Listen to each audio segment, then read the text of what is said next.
Hello everybody and welcome back to Yu-Gi-Oh! The Falsebound Kingdom, and I think this is just the Kaiba playthrough. Yeah. Sorry if I'm a little groggy. I've had a week. I had a week off, which was nice. And then on the Sunday I just got the sniffles and I was like, it's probably nothing. And woke up with a full-on streaming cold. And then I've been trying to fight that back all week. And then if you obviously can't tell with the voice, I picked up a little bit of a sore throat and a cough combo to go along with it. So if I do sound a bit off, I do humbly apologise. But we were, if I remember rightly, we got framed by Marthis last time. And we should, I'm assuming we're going to beat the ever-loving hell out of him for doing so. Another thing is we have a new setup. In my week off, my usual headphones that I have, I pulled it away. I was playing something and then I heard a noise outside. And if you don't know, my window is like opposite my computer setup. So I've turned my computer, jerked the wire and snapped the aux cable in the actual, snapped the actual the aux cable at the computer. And I had a good 10 minutes of trying to get the actual remaining, the port, or not port, the end of the wire out of the actual hole. Otherwise, God knows what could have happened. But anyway, we're on a new setup as well. I'm using my my Raycon earbuds instead. I want to test how this works instead of actually using a headset. I'm not sponsored Raycon, but if you do wish to, you are more than welcome to. Because I actually do use your product and do enjoy them. I've also got a new pop filter as well, because the old one, I think you could remember me complaining about it. It's coming to the end, so I bought a little more concise one that goes with my mic. Hope if I do sound any better, any worse, please tell me. I'll try and gauge it from this. But anyway, enough admin. We have got a team to configure. Because we don't save and we don't change them up, I don't believe, until we go into this place. So, who did we get last time? Did we get anybody new? I'm surprised we didn't get Pegasus, I'll be honest. I was really hoping. But it doesn't look like we got anybody new. These are all terrible. I've been watching, recently, oh yeah, I was gonna plan on, moving stuff from you because apparently you've got terrible defense. Although, this team is technically no better. But I think at least we should switch up the blue medicine and give it to one of the other team members.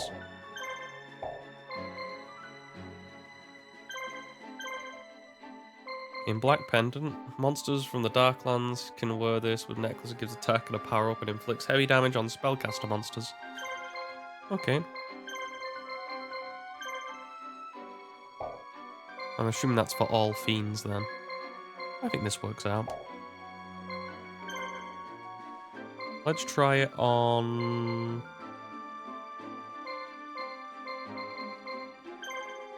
Okay, and I was gonna say, let's try it on a Ryukushin powered. I'm assuming Darklands means fiends. So let's see how much... Damn, that is a power-up. What was his attack before?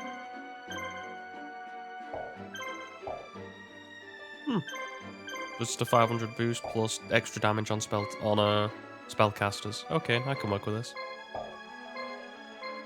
And then to finish off, Mokuba. Well, I've got more health, but I was hoping that we were gonna get a new friend. Obviously being Pegasus, but is what it is. We'll just separate them.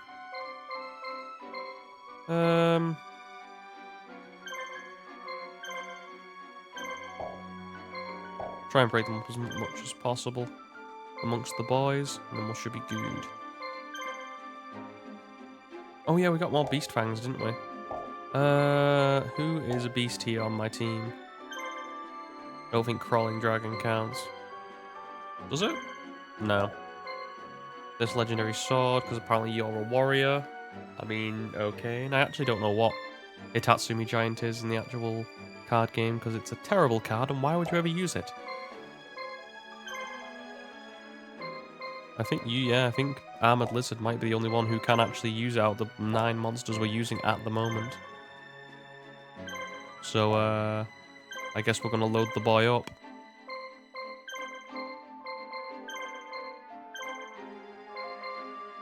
He is a very powerful, angry Armored Lizard. Okay, now what was that silver thing and bow? Can I put that on? Because, you know, he is a warrior, technically. I can, okay. So, what do we want to take off? We'll take off that and go with... What does the silver bow and arrow do again? I bought these all last time and didn't look into it like a real expert. This bow... Warrior monster boosts attack and prevents dodging from... Okay, prevents dodging, okay. I like it already. Okay, so what did we give up there? Was it just more blue medicine? Oh, it was a monster reborn, okay. Put that on him. I think that's enough healing on you guys, right?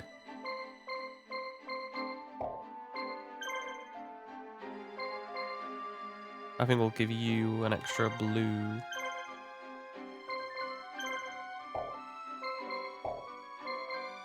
Because you can't be trusted, we're going to give you another red. Probably give it to this guy since he's got anything. Or got nothing. Okay. With that out of the way, we should be good. I wanted to start with this today instead of a Phoenix Wright because of my voice. I wanted to test it out and see how far I can get. And oh boy. And it just happens that one thing did actually come out in the time that I was away on my week off. And I'm very passionate about it. And I probably will get very irate depending on the situation. However, we've got dialogue to go through, so I'm just going to take a drink and then we'll work our way through that.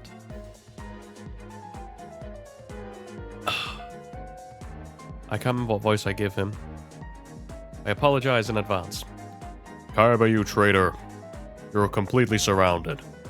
If you give up now, I may spare your life. Okay, and Kaiba, Eric Stewart, Brock from Pokemon. Third-rate duelist, fourth-rate deck. Come on, you've got this. As if I would ever believe that promise from you. The answer is no. I'll never give in. Stop acting so tough. We have you vastly outnumbered. Do you really think that you can stand a chance that you are too arrogant for your own good? That's what I hate most about you, Kaiba. You have no respect for the Emperor's authority or rule. You're right. I have no respect for that old bag of bones. Why don't you shut up and attack already? I'm looking forward to yanking out that tongue of yours. You asked for it. Attack. I'll reward the man that captures Kaiba with whatever he wants. Ooh, lovely. Okay. Now apparently, I know last time out there was not a lot of guys we could get. So what's this? This is Varuson, and this is... What's this one called? Craw Valley. Okay, and so apparently, if I look at my little thingy here that tells me where all the guys are, we want to get all the guys. I guess we'll go with Kaiba and northwest. It says northwest's this way, right? Oh, never mind. They get here fast.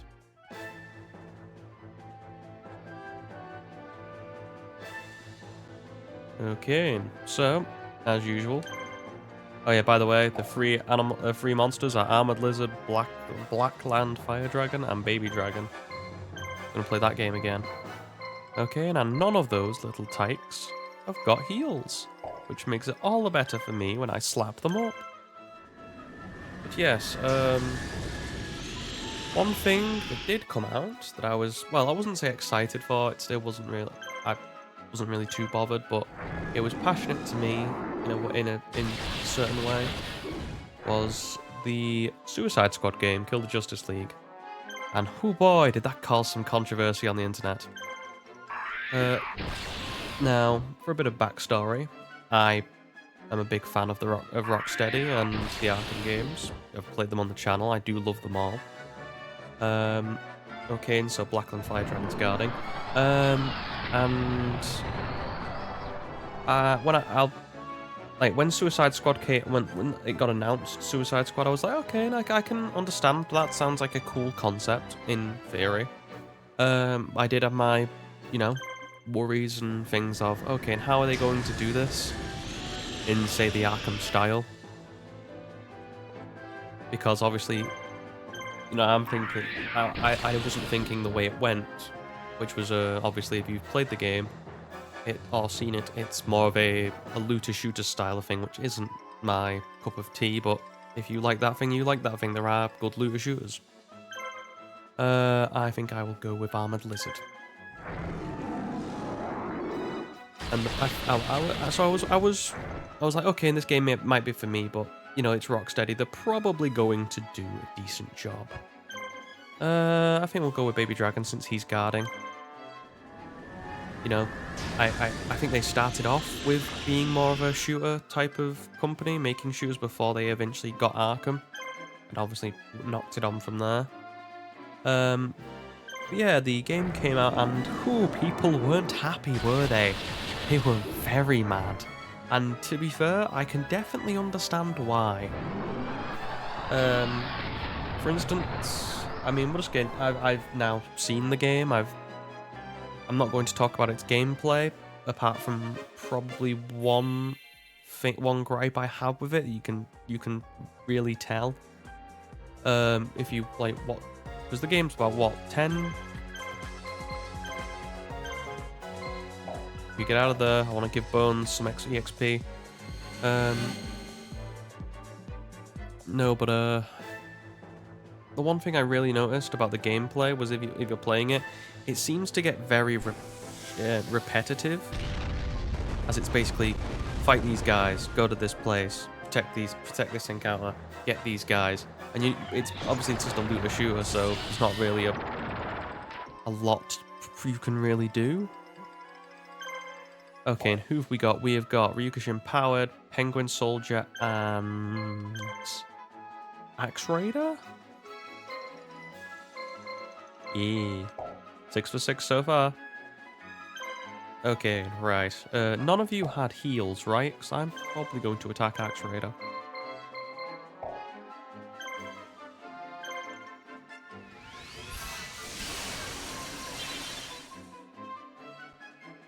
But yes, the one thing I noticed about the gameplay was, well, actually, no. You know what?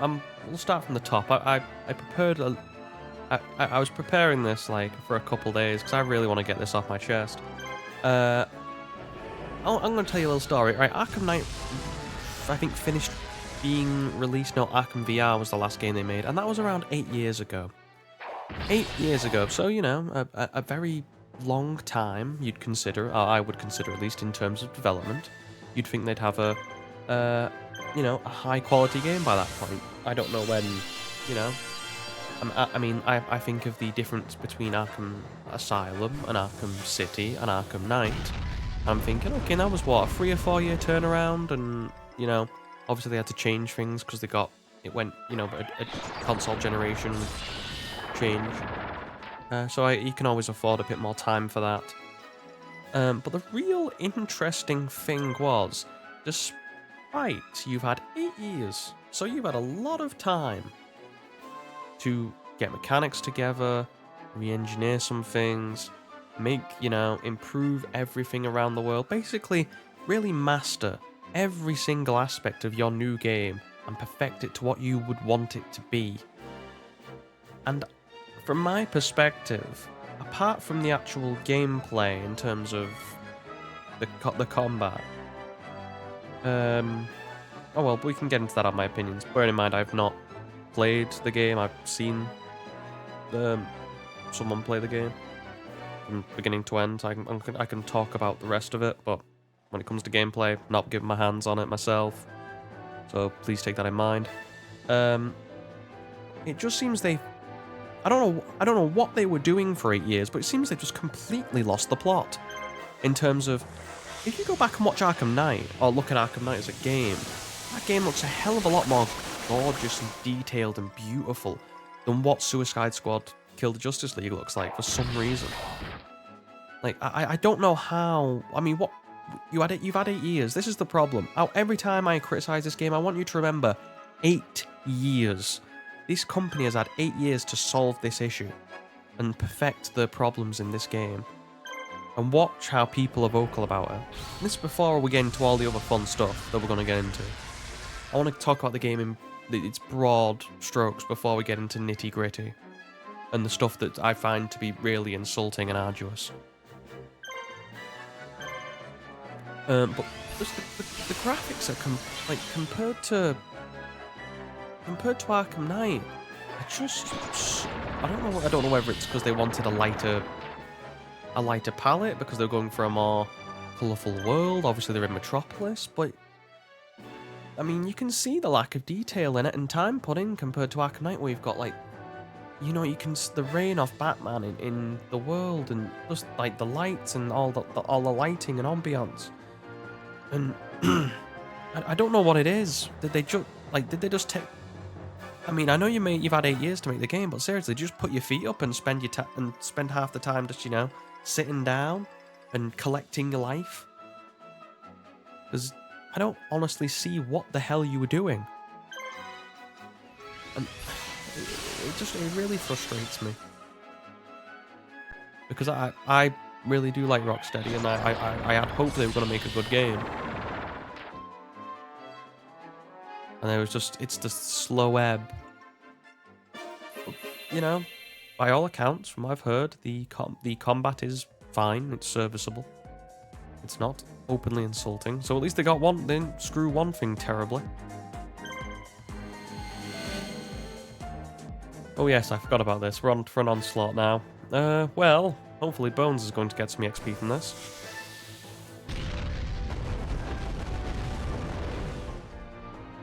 Probably not the best guy on all fairness, so I should have given it to, but he was weak and he needs the. Oh, thank God for that. Red medicine. Heal the Skull Man.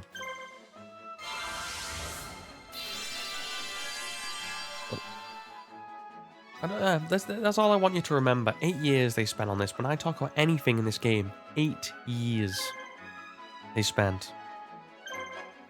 To me, they have no excuse for you know. Pardon me. They have no excuse for how poor the game is. Whether it's the graphics, whether it's the combat, whether it's the story, whether it's the fact that for some reason all AAA games. Do you remember? I don't know about you guys. Some of you might be younger. But do you remember when you used to get a game and it used to work completely when you bought it? And instead, we have these, you know, games that cost exceedingly more amount or slightly more amounts of money, and and for some reason, none of these AAA companies, despite the many hundreds and thousands, and in some cases tens of millions, can put together a game, and for some reason they can't just seem to sort out all the bugs.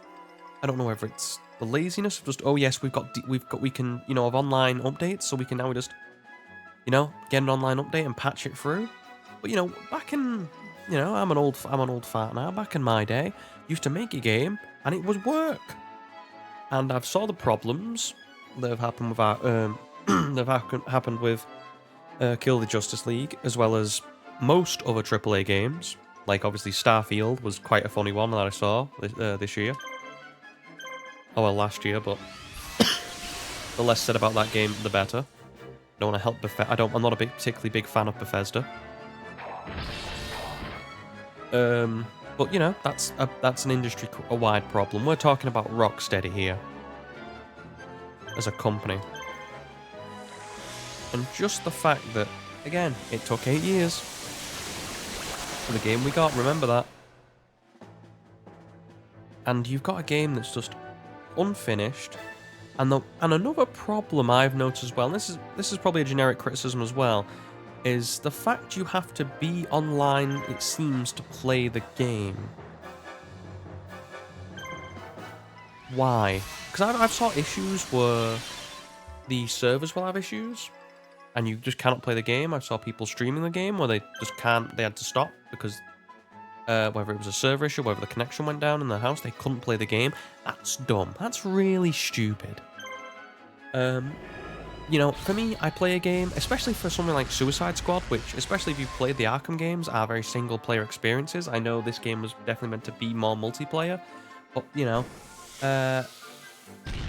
say if you play this game on a console, you have to find, if you play this game on a console, you have to find 3 friends. If you want to get a full party, you want 3 friends who all have, you know, have all sank the same who've all bought the same console, or have all bought a console, and then have bought the game on top of that. I don't understand why it's not just it's a neat concept, but I don't understand why you have to be online all the time to play it. And the most irate thing I find about it is the fact that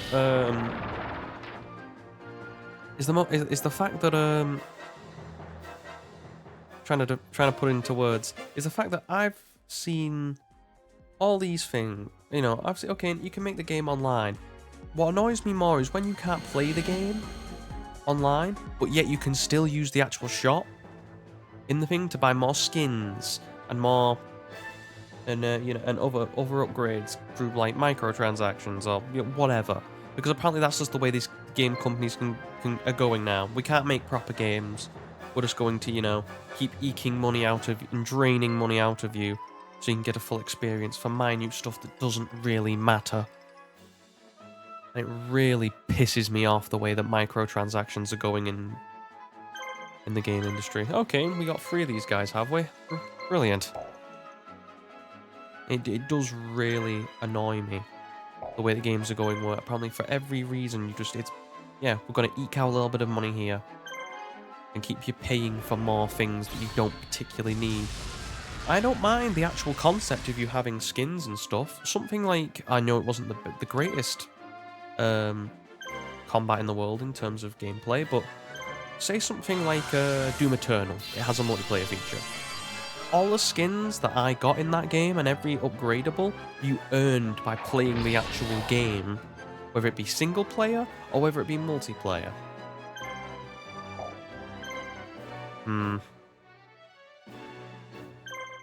Just trying to think of what's the best pot of call here. Whether it be single player or whether it be multiplayer.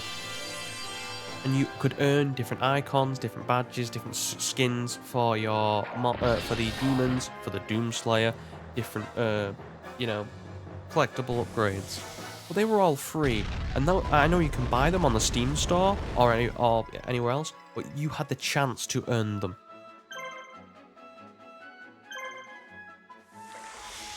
That's what annoys me. The fact that people think that they can... I don't know why it's a thing that where games are going. Is it because a game's not making money as much anymore? Or are they just trying to, you know, make you bend over that extra inch so they can just get that, you know, pull that extra few quid out that they think they can gripe you for? That's more generic criticism of the gaming industry at the moment, rather than something like in Rocksteady in particular. And bearing in mind, I'm going to be going on this rant for a long time, so now I've got all the generic stuff out of the way, we can talk about the things that's actually wrong with the game. And like I said, remember, every single time that I make a criticism, remember, if you think it's unfounded, just remember though, 8 years. 8 years they've had. Think of the amount of games that have come out in less time than that. And think about how many better games have come out in half the time of that. Right. So, I think, obviously, the biggest thing people are annoyed at is the just sheer and utter... I won't call it lack, because lack sounds like it wasn't intentional. The utter disdain they seem to show for continuity and respect of characters, whether it be in DC in general, or the Arkhamverse, because to me, in my opinion, this isn't an Arkham game. This is not a part of the Arkhamverse. However you may say it is, because first of all, it breaks continuity, and second of all, it's just the characters don't even make sense in terms of who they are. As in, and what I mean by that is, characters who you've seen in prior games don't even act like the way they should, and have been deemed to be shown in other games. For instance, well, the obvious one that we know of, the biggest character of the whole Arkham series. Oh well, this whole Suicide Squad game is based around and is meant to be a leader, or who's meant to be the leader. Harley Quinn. I have no idea what's gone on in the last 10 to 15 years with comics and why they seem to want to push this character to the moon and back.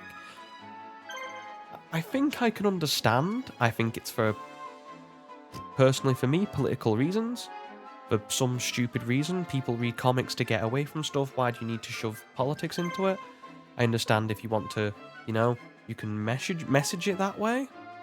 But as long as you're being subliminal or, not overt, I think it's completely fine. Whichever way you want to create something, go for it. There are many writers who are extremely talented people who just happen to have really crappy politics.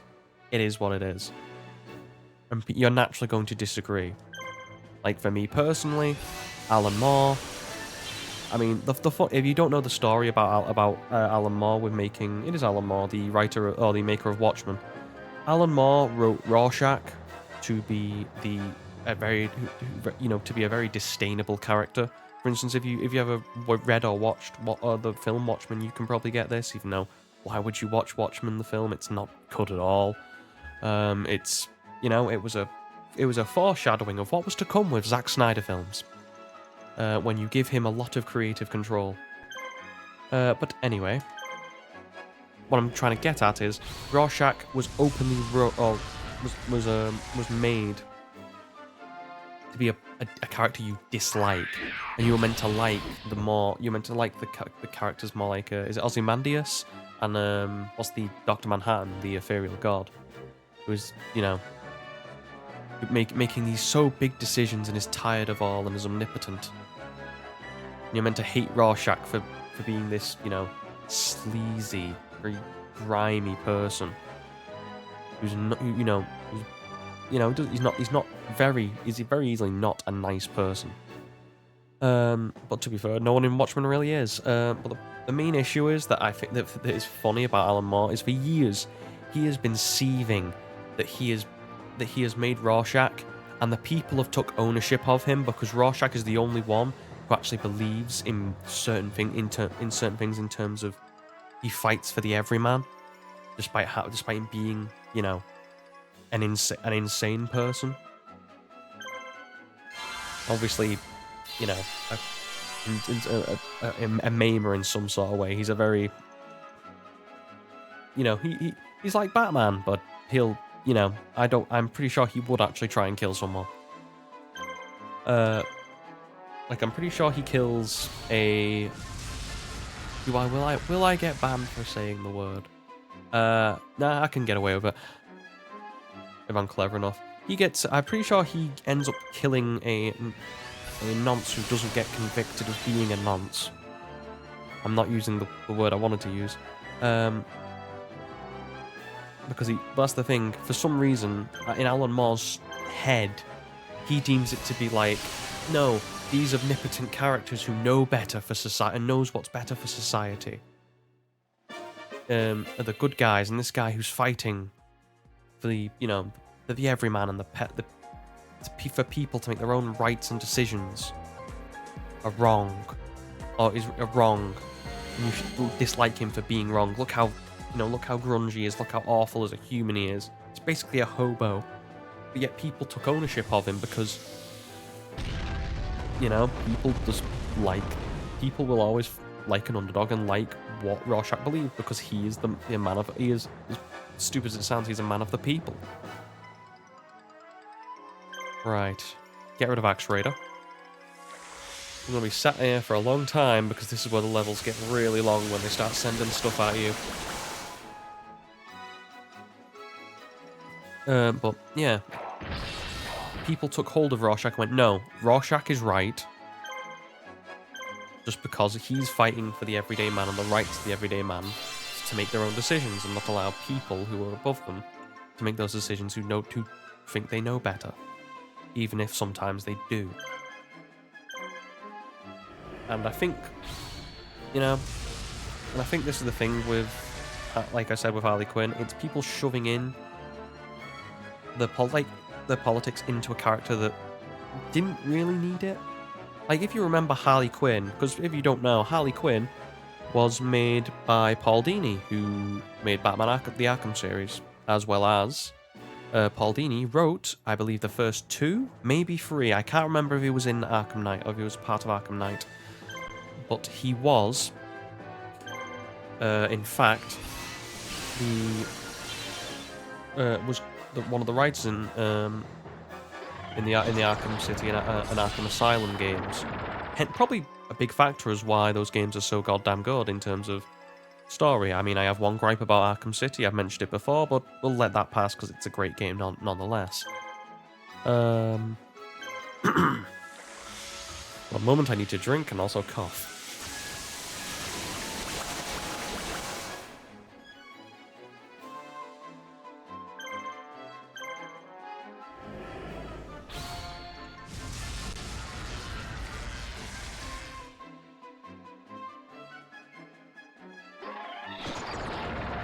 Ah, better. Don't you just love being ill, being bunged up in the nose, just phlegm at the back of the throat, so you can't speak all the time. It's beautiful, it's lovely. Who wouldn't want it? Like I was saying, you know, he created that character, and if you see that character in the Arkham games or in Batman in the animated series, you see a character that is mainly contingent on the fact that she is, you know, despite being a doctor or psychology, or at least having a doctorate in psychology, I believe, she is, you know, not the brightest tool in the shed, and is very obviously is a mesh to the Joker to sort of lean on. Okay, now we've got Mokuba back in. I do love this game because it allows me just to relax and not think too much. As well as we just get to see a lot of Yu-Gi-Oh! Old Yu-Gi-Oh! Characters, which I do enjoy. But like I've said, Harley Quinn was meant to be this very more jovial, more of a lighter side to the Joker, if that makes sense. Because she's a lot more innocent than he is, as well as obviously she gets you get sympathy for her because she gets abused a lot by the Joker, but she still loves him because she is, like I've said, a bit thick. And this was translated over to the Arkham games, you know, where if you watch Harley Quinn in the Arkham Asylum, she's no issue for Batman apart from a boss fight, which is just fighting a load of dudes. As soon as she comes out to fight him, she comes at him, flip, and then gets basically backhanded for her troubles. The same again happens in Arkham City. I'm trying to figure out who we're going to hit here, or do I heal? Same happens again in Arkham City, where she tries to... I think it's literally, like, they build it up as right at the start of the game, where she does a load of flips, and you can literally run around her as she flips around and tries to hit you, and all she is a simple counter. She's a joke. She's technically a joke boss. And even Batman remarks in those games that she's not too clever and she's not very smart. But in this game, you know, in the Suicide Squad, complete redesign of Harley Quinn's character where she's a lot cleverer. than what she was even in Arkham Knight. In Arkham Knight, she's got her own gang, but even then, she's not the brightest. And for some reason, they completely rechanged her character to be... Well, I know why they're trying to do it. They're trying to make all of the Suicide Squad more human. Despite, you know, being literal killers. And trying to make them more relatable to people. Which is hard, again, when they are literal, you know, serial killers who have committed many crimes. And, you know, probably will do again. You know, you don't really end up with a bomb in the side of your neck and being forced to be part of something called the Suicide Squad if you've got redeemable features as a moral human. Right. Do I go for Armored Lizard here, or do I heal up the three-headed Gizo?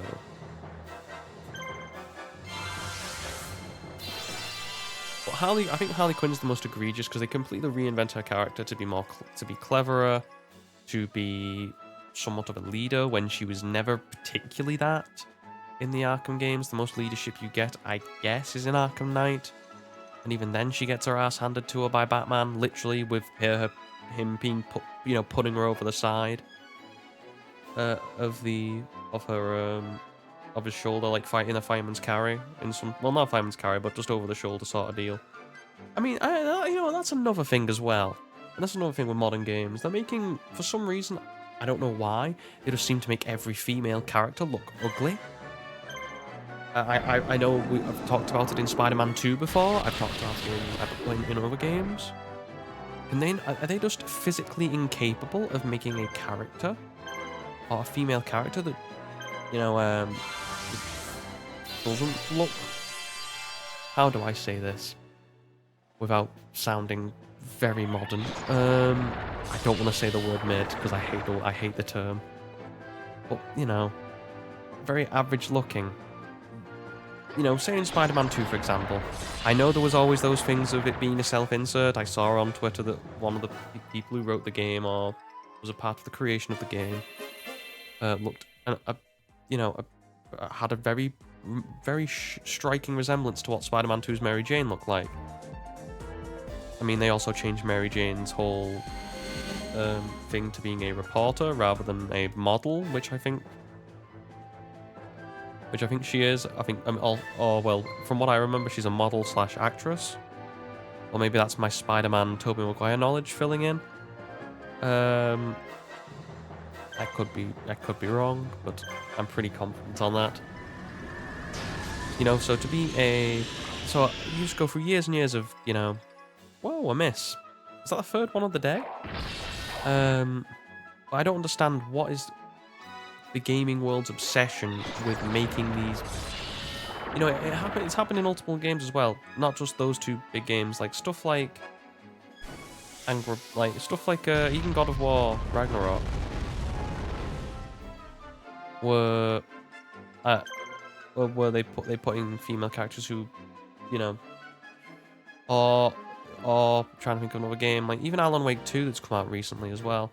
It seems to be a trend that in modern games, for some reason, they just seem to really want to get rid of the old. I mean, they see it as a trope. It's not. It's just the fact that we see that. To me, you fall into games because of the fantasy of it. You want to see characters that exceed, that are bigger than life itself. So of course, every man is meant to be, you know, ripped to the gills. And surprisingly, because of the viewer base of video games, or the player base, most of them are men. So you're going to probably market to, you know, having... Not every woman has to be like it, but, you know, there's a reason that games with... There's a reason the Dead or Alive beach volleyball games sold. For a reason. You may not like it, and I may not like it either, but it is what it is. Well, to say I didn't like it would be a lie. But for some reason they just want to make every single character or every single woman ugly in some respect. And then that's not even, you know, disregarding the fact that we can get to other characters in that game.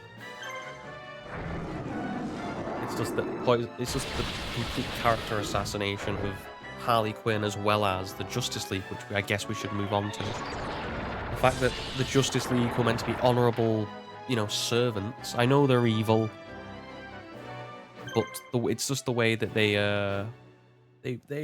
I mean, I was gonna say they figuratively get pissed on, but in one case, the Flash literally gets pissed on by a boomerang after they kill him. But it's just the complete disregard for characters who people have enjoyed for decades at this point. Like, this is what I mean. I genuinely think that at some point, it goes from ignorance into malice. That these people just really want to destroy and tear down these characters. Like, for instance, like if you've not saw the bios of the characters, stuff like Flashes, Green Lanterns, Batman, Supermans, they're all middling to disparaging of their character. Apart from really one superhero. Now, out of all the Justice League, which one would that be? Would it be would it be Batman, who's tries not to kill anybody? Oh well, we can't like that because he's a billionaire, so he gets disregarded. Flash, he's an asshole. Superman's an asshole as well. Very surprisingly, the only one who didn't get anything wrong was obviously Wonder Woman, who was the one who obviously doesn't get turned. I mean, bearing in mind, I'm fine with having Wonder Woman not get turned. It doesn't really matter which one of them does. But I think you should be repentant of the people in the Suicide Squad should at least be repentant of killing the Justice League and have some respect for the people you're trying to kill. Because at the end of the day, I understand that the Suicide Squad are evil people, but like I said, you have to make these guys relatable in some respect. So having them, not crap on all over the characters that you've played, especially Batman. Oh, and we'll get to Batman. In this game, it's just rather insulting, and especially some of the ways they die. Just in terms of the way that they seem to want to pair up each superhero to the one that to have some sort of vendetta. Like obviously the Flash and Boomerang makes sense. Harley and Batman, for whatever reason, that makes sense. Although, like I said, we'll get to it. They create some sort of version of Deadshot and beef between Deadshot and Green Lantern. Okay. And then Superman, I sort of guessed because they killed he kills Wonder Woman. Don't really care that much if you want to know about spoilers.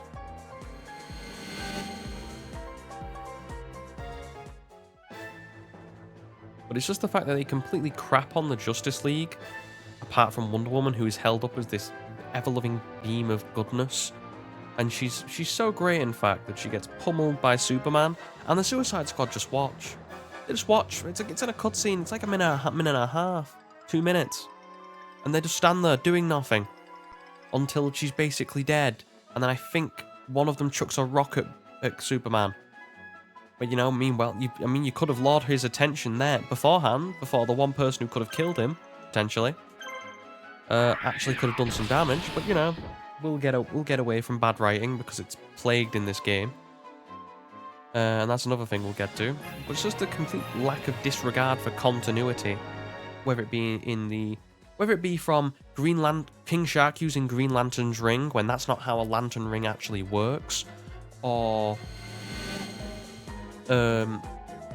King Shark being dead in the Arkhamverse. If you don't know that, that's fun. Because if you don't know, they made a film, called, I believe, Assault on Arkham. It was one of the DC DC Animated Universe films when Arkham was in its pomp. And I believe they got a lot of the cast from these games. Like, they got Kevin Conroy. I believe they didn't get Mark Hamill, they got Troy Baker for the Joker, because obviously I think it was after Arkham Origins, or in the making of. I apologize if that's not right, but they did get a load of the actors from those games.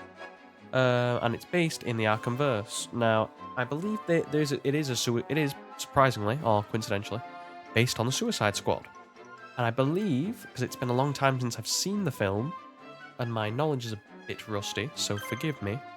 But I believe that they do have the nanite bombs in their necks in that, and I believe that the 3 out of the 4 characters who are in the Suicide Squad in this game are in that film, being Harley Quinn, Deadshot, and I believe King Shark, who, from what I remember, blows up, gets his head blown up by a bomb. So King Shark shouldn't be in this game at all from a continuity perspective. But you know, we'll just disregard that for the sake of disregarding stuff.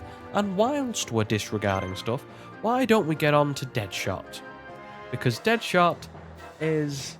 oh boy, yeah. In the first, 10 minutes of the game? 15 minutes of the game? They do ask the question of what we all were asking, because if you've seen Deadshot in Arkham Origins, or Arkham City, for more of an example, because you actually see his face in that game, you might be scratching your head as to, you go, well, Deadshot, from my remembering, you know, we've just played Arkham City, so it's fresh in my mind. The Arkham City, the Deadshot in that is white, isn't he? Yeah, so, unless he's got revitiligo from, you know, same thing as Uncle Ruckus and the Boondocks, something's gone horribly wrong. And I find it insulting that they just arbitrarily change a character's race for the sake of it. I have no problem with you having black characters and changing them up. Like, Jon Stewart is my favourite Green Lantern, personally. Because I grew up with Justice League Unlimited, and then I read some of the comics with Jon Stewart. I like him as a character. He is my favourite Green Lantern. What can I say? The problem I more have a thing with is the fact of when you arbitrarily change a character's race for the sake of it being black, other than diversity. Like, I don't even think in the comics Deadshot is at the moment. He might be at the moment, but from when I stopped reading like DC, Deadshot was still white. And for some reason, I guess it's just the fact that unless he is black in the comics, I do apologize, but we're gonna go here now. Like, is it just the fact that Will Smith played Deadshot and now, okay, we're gonna change his race just for that? I mean, really? This should be undefended now. Yep. Okay, now we're fishing for a character that's supposedly in these areas. I'm gonna try my best to find them, because I have no idea where the hell they are.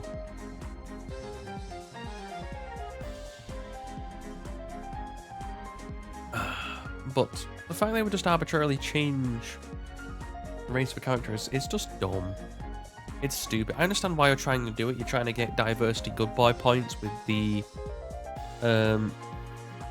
stuff. Oh, here we go. You found Alpha the Magnet Warrior and some ruins in the mountains. Oh, wait, hang on. Magnet Warrior. We're getting my boy. It's not my boy. It's apparently Gamma. It's the red boy. If you don't know, I'm a big fan of the Magnet Warriors, personally. I just like the designs of them. I'm a sucker for stuff like that. But yeah, I don't mind you... Even if they had I wouldn't mind if they changed the race of Deadshot.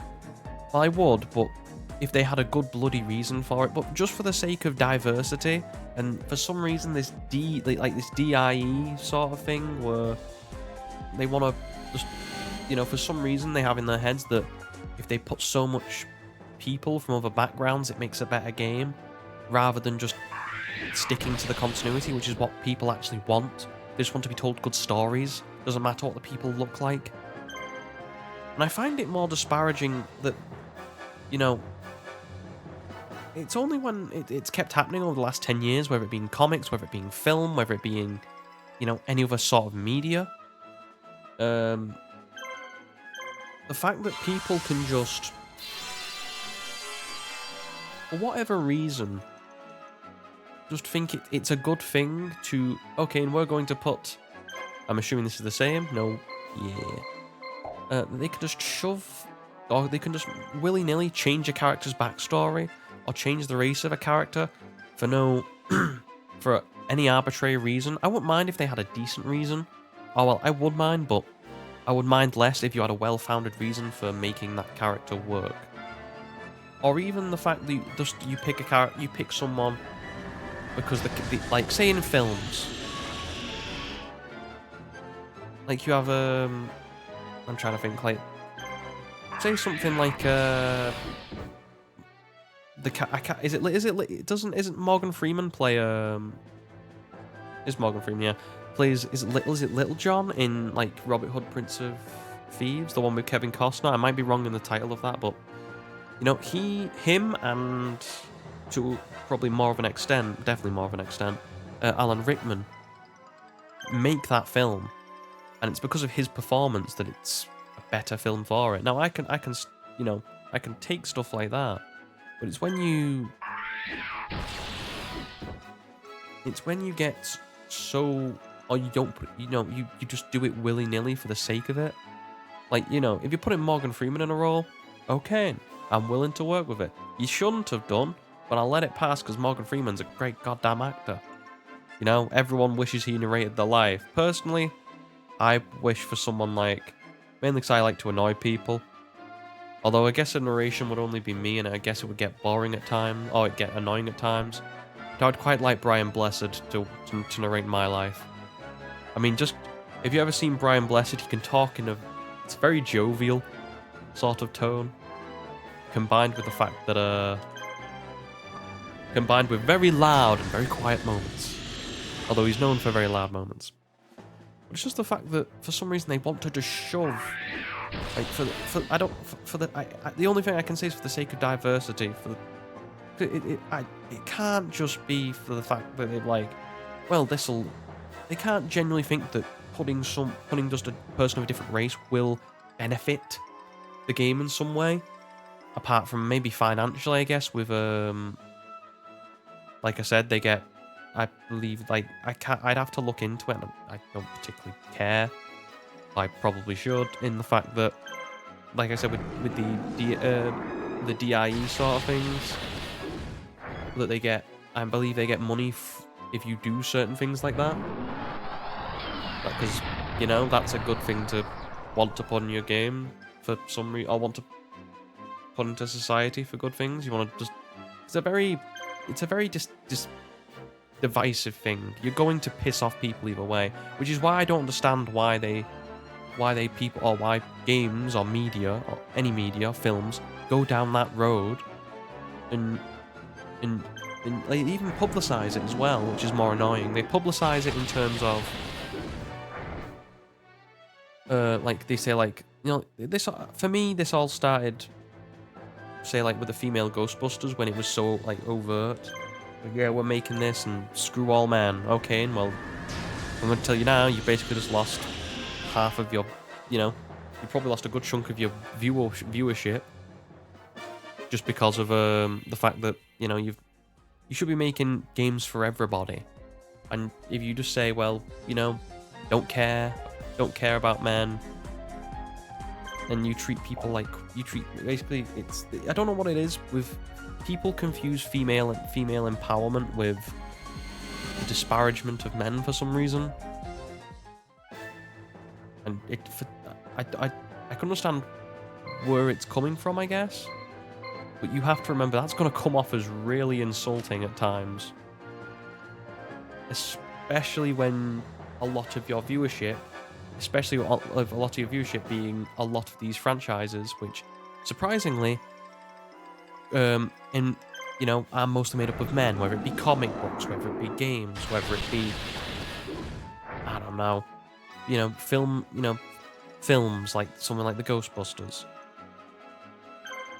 I don't understand why the people, either it's people up top, the people directing, or the people who have the creative, the control, just don't get it through their thick skulls that you're meant to be making a film for everyone. And if you don't, you know, there are outliers, of course. Something like Barbie, where that is clearly made for women, and it worked. But if you're looking at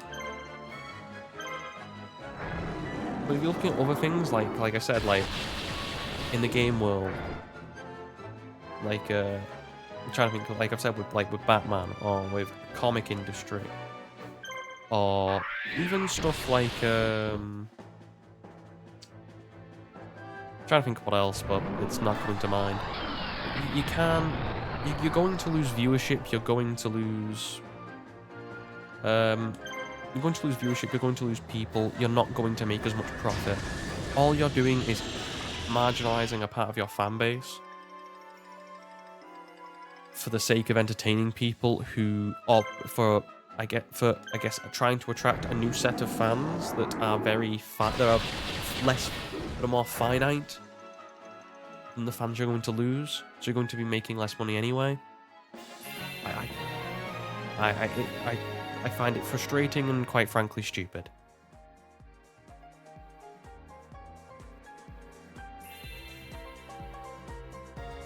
And the sooner they can let it go, I think the sooner they'll probably benefit from it. And to be fair, we're seeing it now. With the you're seeing it now with just all the backlash that they're getting. With the fact that people are just not...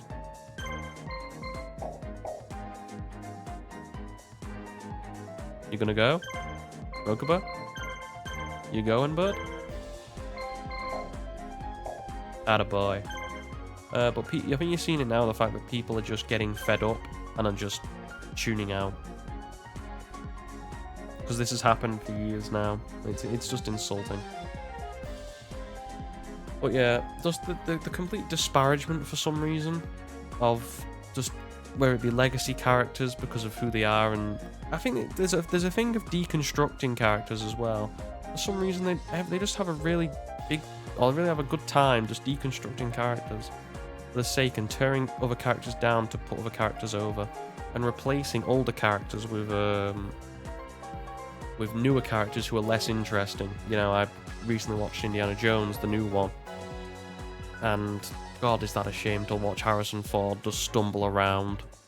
I mean, I'd like to say that's Indiana Jones, but it's not. It's an old man in a hat and a leather jacket who is just an old man. I said stay back. Okay, we should be coming to the end of this episode. Well, not the episode, sorry, this level. Okay, so that's the Illusionary Gentleman. That is Reaper of the Cards. And the third one, I have the card at home. Technically, if I just went behind me, I could get it. But I don't know. It's got a weird name, I remember that much. Okay, we've not seen Kaiba, so let's just check. Who's probably the biggest hitter here? Probably Illusionary Gentleman, because it's got 4 and they're all they've all got quite powerful attacks. So let's show him a good time. I'm assuming that was a... No, it wasn't a miss. Well, we'll take a critical. But just I just think the biggest problem in that game is just... And again, this is a general insult. It's just... You keep slapping the fans who will buy your game. I don't understand why you're doing that, apart from to push a message, which again is... I don't mind you putting messaging in. It's just the fact that, you know... I guess don't be overt. Don't be insulting to your audience where you can spell it out in black and white what you're trying to do. Give your audience, you know, some sort of actual... give your audience credit. They're smarter than you think they are. But it's just one, complete disregard for history and the characters. 2, complete disregard for the actual continuity of the actual game you're making in terms of Arkham. And then I guess it comes on to the fact that the game is just not that good in general. And like I said, 8 years. You've got graphics that are quite that are a step back. You've got gameplay that from what I've seen is it's manageable, but it's serviceable, but it's repetitive. It's essentially it's not like Batman where there are you can have breakaways between moments where, you know, you're having a stealth section. Okay, now here's a, you know, combat section. Oh, here's a little bit of a step, you know, here's a little bit of a stealth section you have to do. Here's, you know, even Arkham Knight, I criticized that game. It's got flaws, but, you know, they did a okay job of actually breaking up and diversifying the content of what you have to do in that game. There are lots of different mechanics and things you have to do to break up different gameplay, so none of it gets repetitive. And, you know, although the fact that the Arkham games are just really, even if they were repetitive, they're just really nice to play because the combat is so goddamn that, you know, it's so goddamn good that other games copied it. Looking at you, Spider-Man 2. Or Spider-Man, Marvel Spider-Man in general, to be honest. I mean, let's face it, the combat is... I mean, come on. If you look at it, you take a long, hard look at it, there's not much difference between Batman Arkham and the Spider-Man games in terms of combat. We can say all day about how...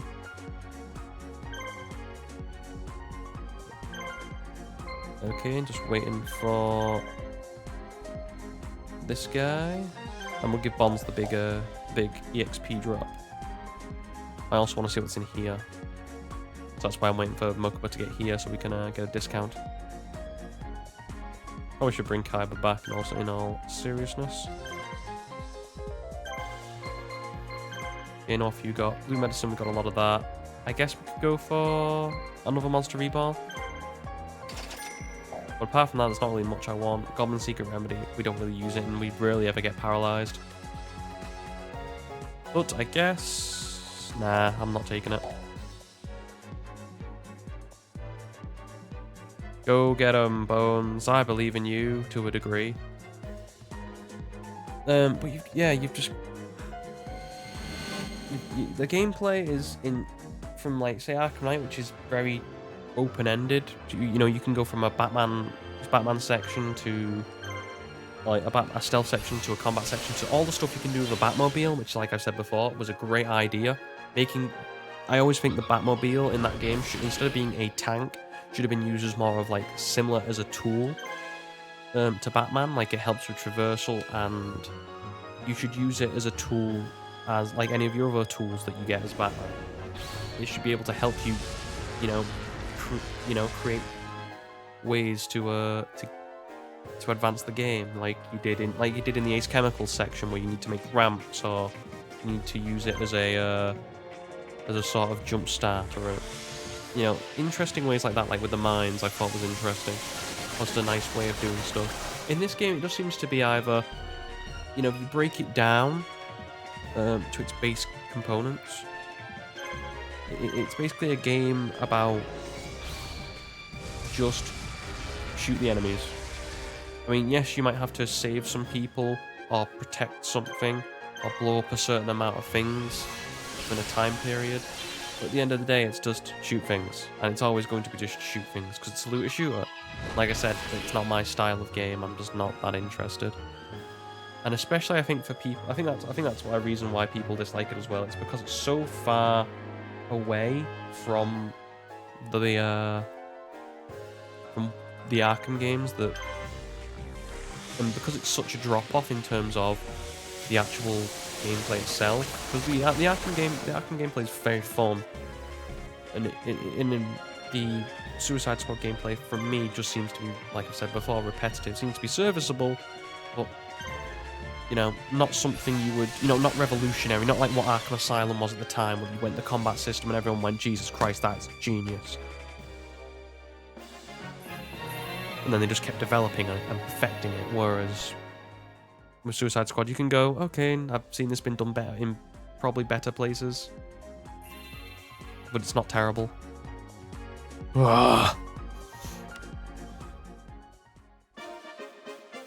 Okay, and Pegasus. Goodness, my boy, you've already finished them off. There's nothing left for me to do. Pegasus. Damn it, I was going to do Kaiba's voice. Recently, I've been watching I've been picking back up watching have you ever seen it online, the history of Yu-Gi-Oh? I think a guy called Simo does it, and I like looking at it mainly because of just to see the evolution of Yu-Gi-Oh's cards and the history of how decks have developed, as well to see some nostalgia because that was when I was playing Yu-Gi-Oh, and you know, you know, they go through obviously in the beginning when there's a lot of powerful cards that, you know, that could just end the game state right then and there. But yeah, it was. It brings back memories, you know, the amount of times I've been regeki'd, or I don't know, you know, the power 5, power 6, I can't remember what they are, but you know, you've been so close to a win and then someone just chucks down one of those cards, or you know, or whether you know you're going second and your opponent pulls out like Delinquent Duo or, you know, Forceful Sentry, any of card destruction. You just have to sometimes just have to toss up your hands and just go, nah.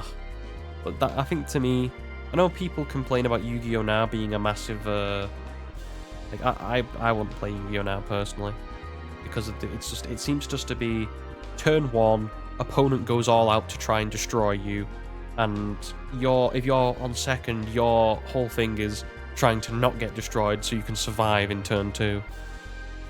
That seems to be a lot of games nowadays, rather than what it used to be, where it used to be a lot more slower slog, and it used to be a lot more bounce back, it seemed.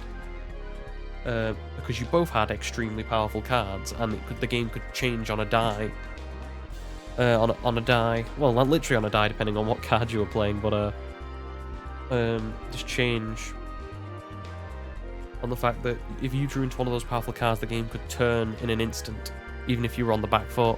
Sometimes because you've got the same as now with Yu-Gi-Oh, where you've got cards that game changes, but you've mostly got cards that help you if you're already ahead, if that makes sense.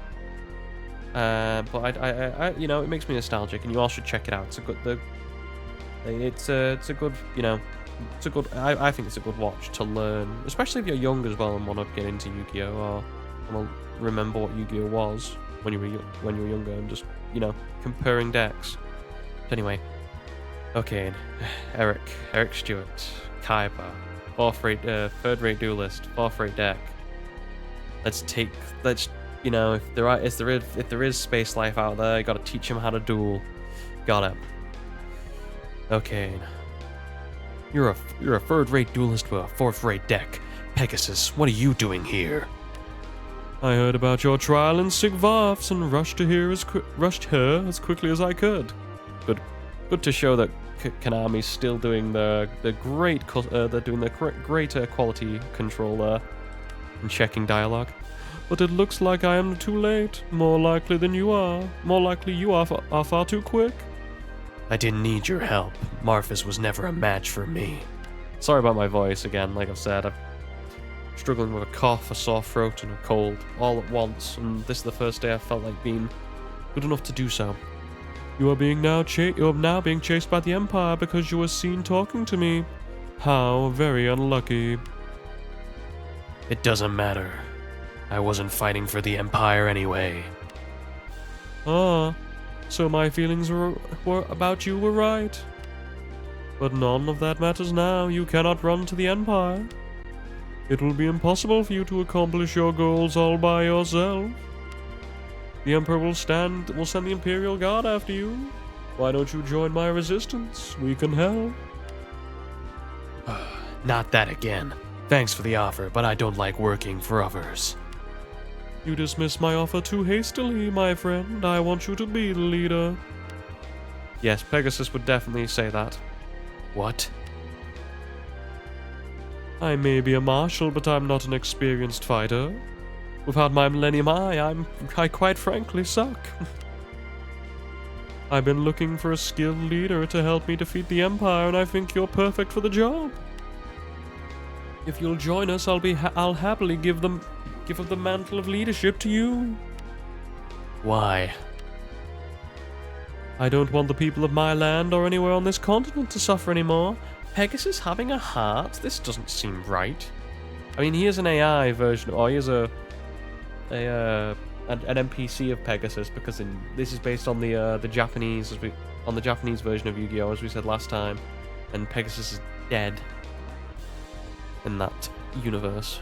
The world could be a beautiful place, man and monster living in peace, but the trash needs to go first. I'm happy to lend my strength to help accomplish that goal. I know that you have your own goals, but you cannot accomplish them on your own.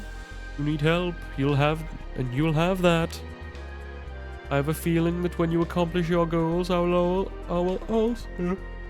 and just to, there you go, the first yawn of the day. It's been almost an hour, I think. I will also accomplish my own. I do truly want to help. Oh, Kane, I will lead your army, but you'll get no thanks from me. We're both getting something we want. It's like friends with benefits. Of course, haha. The resistance is more powerful than ever now. Both my man, Labyrinth Ruler, and I will Labyrinth Ruler, is that his actual name? I will fight for you as marshals. That sounds like a Yu-Gi-Oh card rather than a dude. And then 2 yawns in quick succession. Please give us a chance.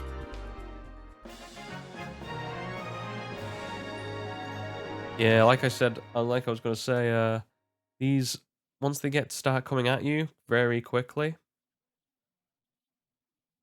these all these levels start getting very long.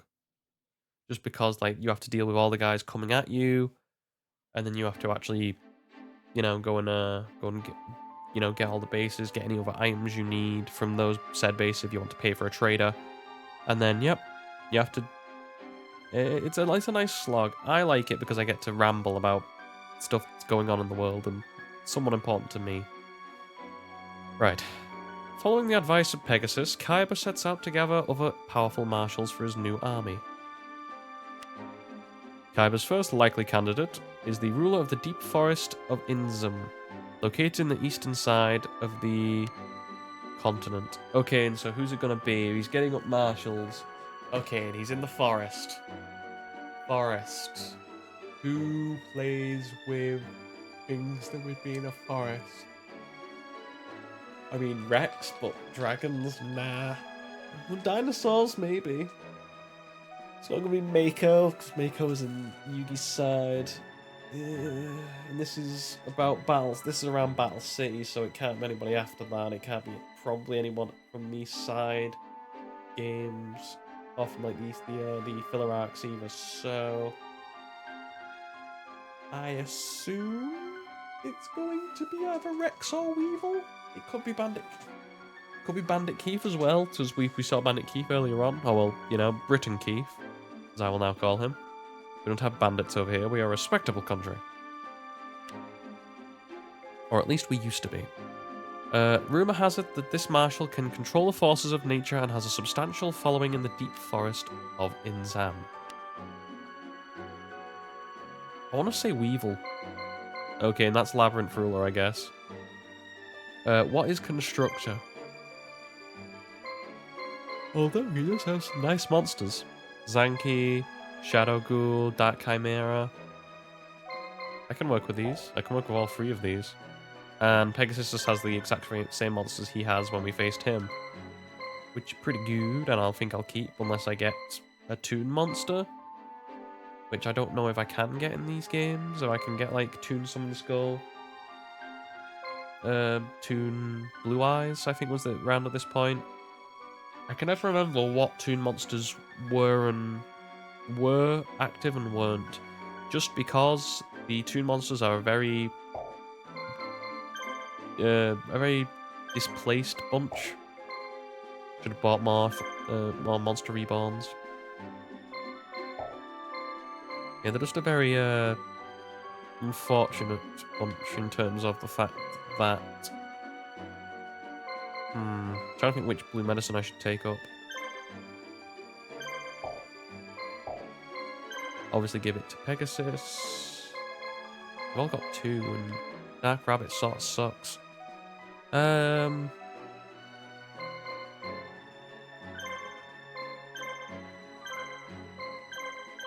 now, give it to you, and then we can always change it after.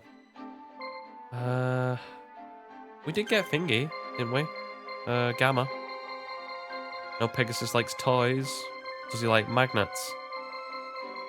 Maybe we can sub Dark Rabbit out for that, even though I won't particularly want to. Scammer's 1500. With Dark Rabbit's like, what, 12?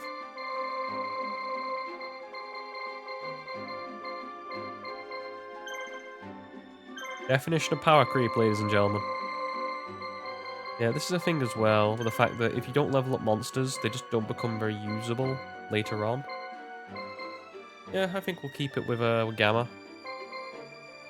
I mean, it fits. He likes controlling other people's cards, so Yugi sort of fits. We might give it to Bakara, because Bakara's just an all sorts sort of guy. I guess we could switch up one of these guys.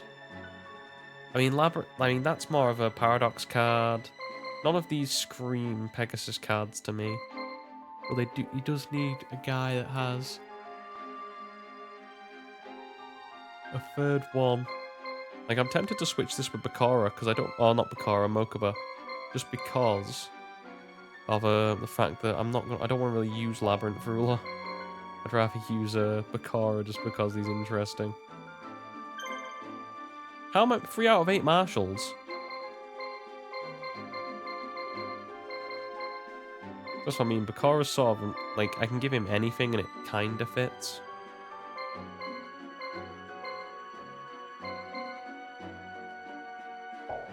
I think we'll stick with the ones we've got for now.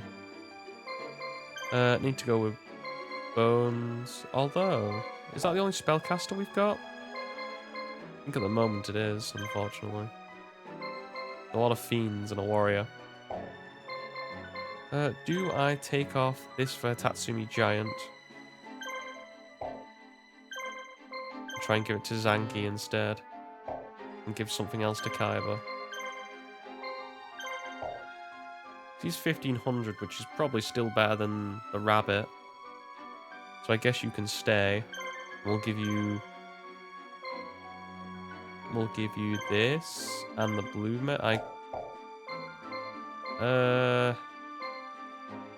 I guess we'll take this off and give you the red medicine instead. Just to, you know, have different people with different things.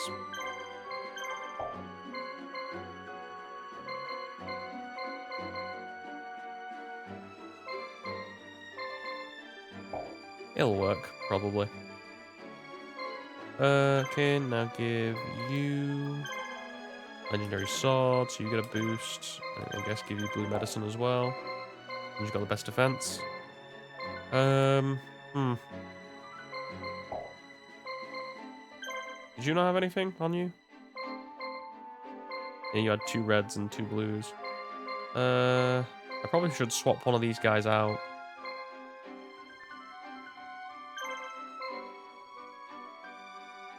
I mean, Water Girl doesn't really fit. I was hoping we'd get Pumpkin for Bones, just because it's the card that sort of fits in the best, and he sort of does well with, you know, more zombie-type dudes. We haven't seemed to got any other spellcasters, so she's more powerful than anything else at the moment. Oh well. Probably ditch the stuff on her, maybe? Keep the red medicine, but ditch the blue medicine off her. And ditch the red medicine off him. I mean, that kind of still works, right? It's not terrible. So what have you guys got? You've got blue medicine. I guess we'll give it, because just in case, we'll give you the red one. Just to make sure. And then you, because you're already quite powerful. We've got some blue medicine, but hey-ho. Your Dark Chimera is the one with slightly better defense. So you get another blue medicine on top of that. Instead of having 2 reds. Okay, well. And we'll want to go with everyone here, because why the hell not? I mean, I know it costs more G, but who cares? I enjoy it. Oh, damn, we actually forgot to look up. Can we actually look up here what Constructor does?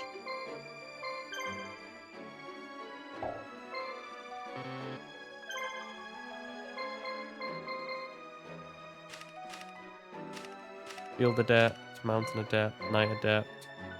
This just tells me when they're faster. So on what terrain do they move quicker? I'm not looking for that. I'm looking for the info on the characters I have. Okay, just to check, Mountain Adept, Road Adept. I guess that means we actually should be putting Gamma first or Pirate Dragon instead of Bacorobox.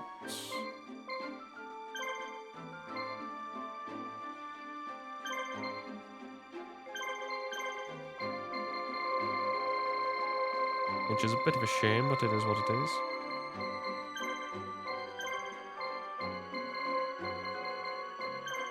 Please tell me they still have the items they have. Oh, thank Jesus. Okay, and... Yeah, I was going to say that the ability constructor, do we have any? And you guys don't, so I guess we're have to put that Chimera there as well. Because the game did think about doing this. Brilliant. I had it there in the palm of my hands. I did something very stupid instead.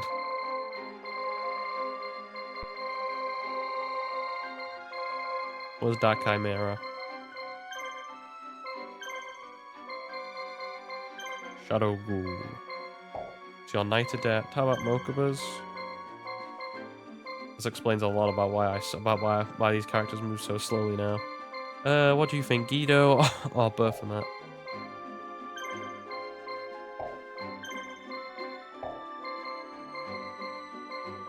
I'm thinking Berthamet personally. I wish there was a thing to shift. You wanted to just shift a character across.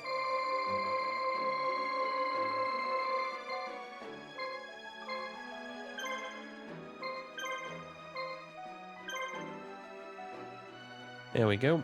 That should be better. Right then, because we're in a field as well, it's probably a good advantage as well to put Berthamet up first.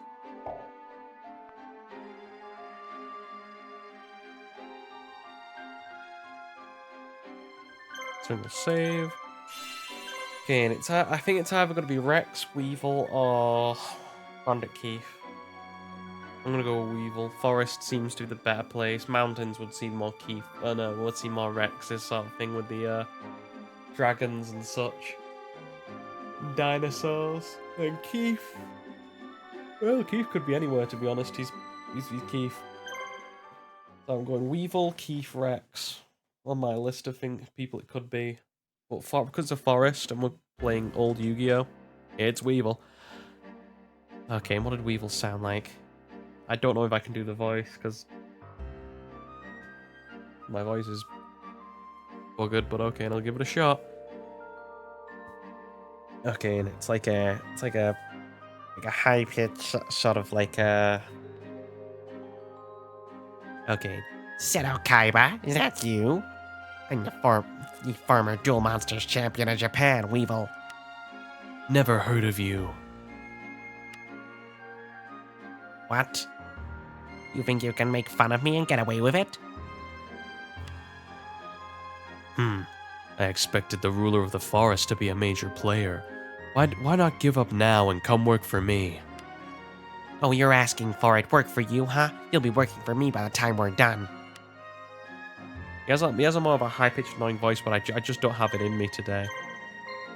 Okay, and we need to get ahead of the curve, so we need to spread our guys across. So here. And I guess Kaiba can go here.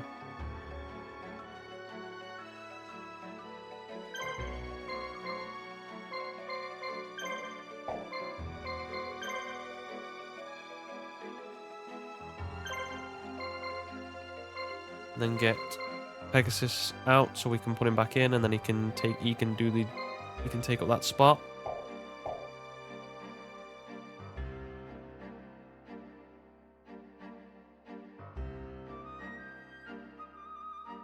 Because these should be around. Yep, they're coming back in now. Okay. And get Mokuba out. We're gonna Mokuba's gonna be going the long way around. Taking the scenic route, if you will. That's the enemy one, but we don't want that. We want this one here. And I've got faith in Pegasus and... pardon me. The other fellow. Hunter Spider. That's Manita Bug, Hunter Spider, and I forgot what its name is. Is it Big Insect? Big Ant? Big Insect. Just a big old boy. Okay. Let's have a look if these guys have got anything. All got really sturdy defenses. I guess we go for Hunter Spider, work our way on the insect, and maybe Manita Bug. Depends on how much damage they do. Guess we're gonna find out. Ah, now the hot tunes are with us, sir.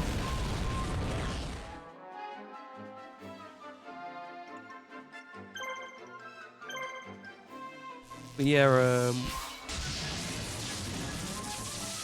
I guess I'll just finish up with a, the fact that I think I ended up going on a bit of a rant there about like more the DIE thing that's happening in the world rather than in the Arkham games. But in the Arkham games, I'm particularly talking about Deadshot. With the thing, and like I said about Deadshot being black, if you're gonna do it for a good bloody reason. And they tried to explain their way out of the hole that they dug for themselves for some stupid reason, like saying, "Oh, it was an imposter," despite Batman not even knowing about this imposter. Batman, the world's greatest detective, and never referring to this Floyd Lawton, the one we captured, the white one, before, that is actually Deadshot, and the Deadshot that we see in the Arkham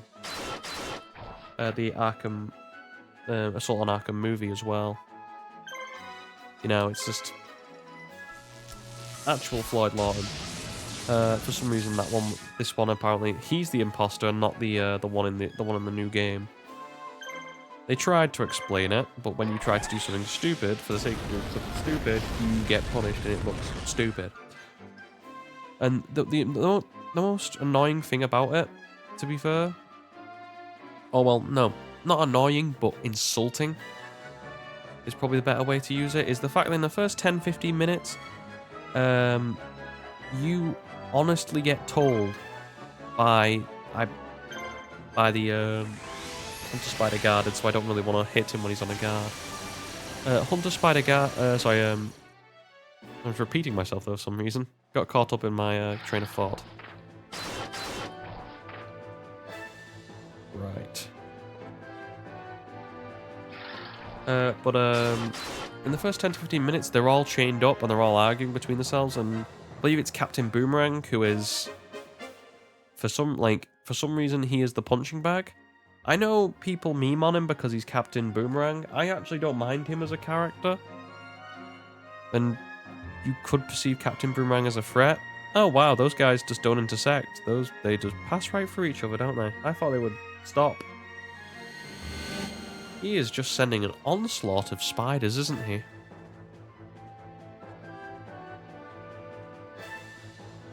I also should say, in this game... Oh yeah, we've not saw the actual field yet, I don't think, with the windmill and everything. The forests around us. Look at that beautiful JPEG in the background. Isn't it beautiful?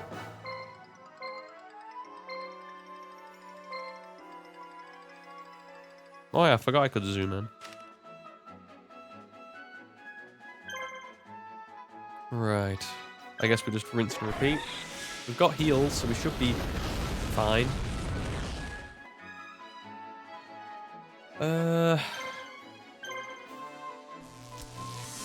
Right. In this game, we can actually get Valkyrion, but we need to... I think we need polymerization in this game, and... Gamma, Beta, and Alpha. The two of which we get in the other side of the story, which is a bit weird, which means we need to play through Yugi's story to see Valkyria. So we're probably not going to get it in this playthrough, and we'll probably get it in when we play as Joey. Or I'll try my best to anyway.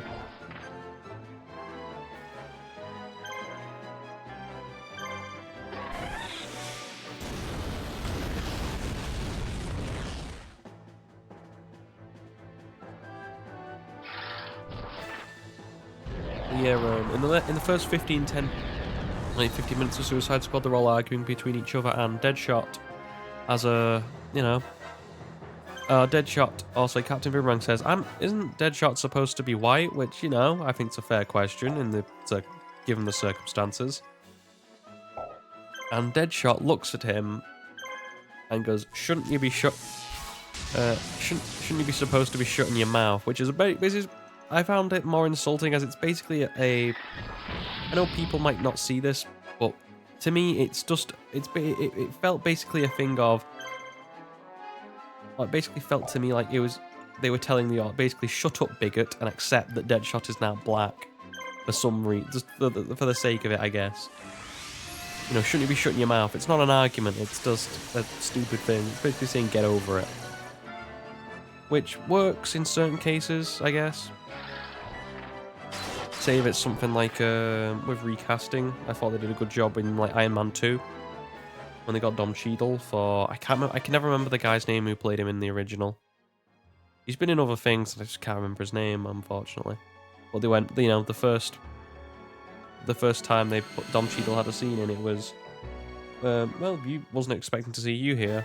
You know, bit of dialogue between him and Tony Stark, and it's, listen, I'm here. You know, listen, I'm here, get over it. It's just a way to move on. But it doesn't work that way in games, because you know, you can alter that. You know, if you fall out with an actor, it can happen. People accept that, especially since, you know, the guy is, you know, they're obviously, you know, if the guy changes race, it's going to be a striking feature. You know, say, it'd be a bit different if, like, if it wasn't Dom Cheadle and someone like, you know, they just picked a white guy to play Rhodey, and people would find that insulting. It's funny how that only works one way, isn't it? You know, for all the memes of like, say, Ryan Gosling playing Martin Luther King and all that sort of stuff. It would be, if that actually happened, people would be pissed. But funny enough, it doesn't happen when it's on the other side. Strange that, isn't it? Come on, give me a heal.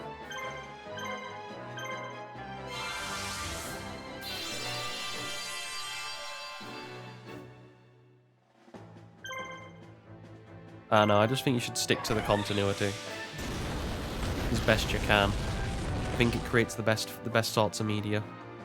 That's why I always think that things like Sin City and Hellboy, which I watched recently, they did well because the screenplays were written with the creator with the creator like on board and involved in the actual creation of the shit, or like of the actual, you know, the screenplay.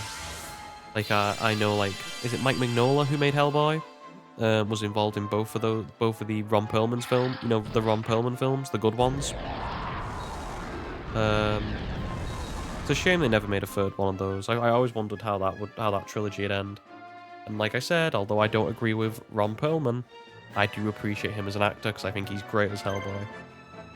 I was, to be fair, I didn't, when they were going to make the remake of Hellboy with David Harbour, which was not a good film by any stretch of the imagination. I was hopeful because I thought David Harbour can do that role, but it's just the film was terrible.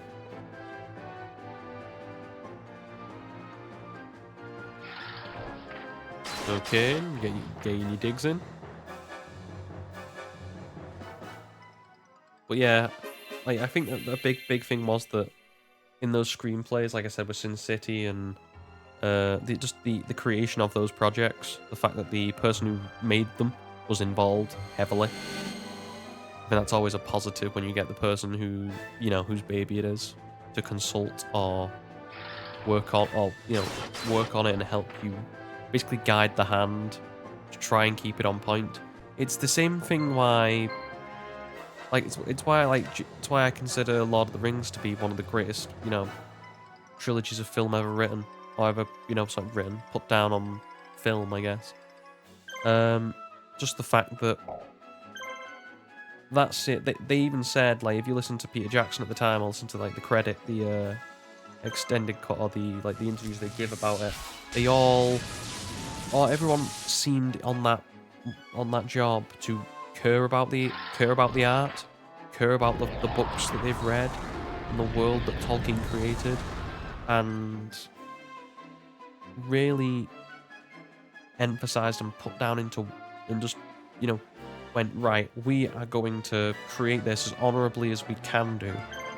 And that's why everybody loves those films, because they're so accurate, or they try to be accurate as they can be to the books, that it's, you know, that it's basically probably one of the best adaptations ever in film.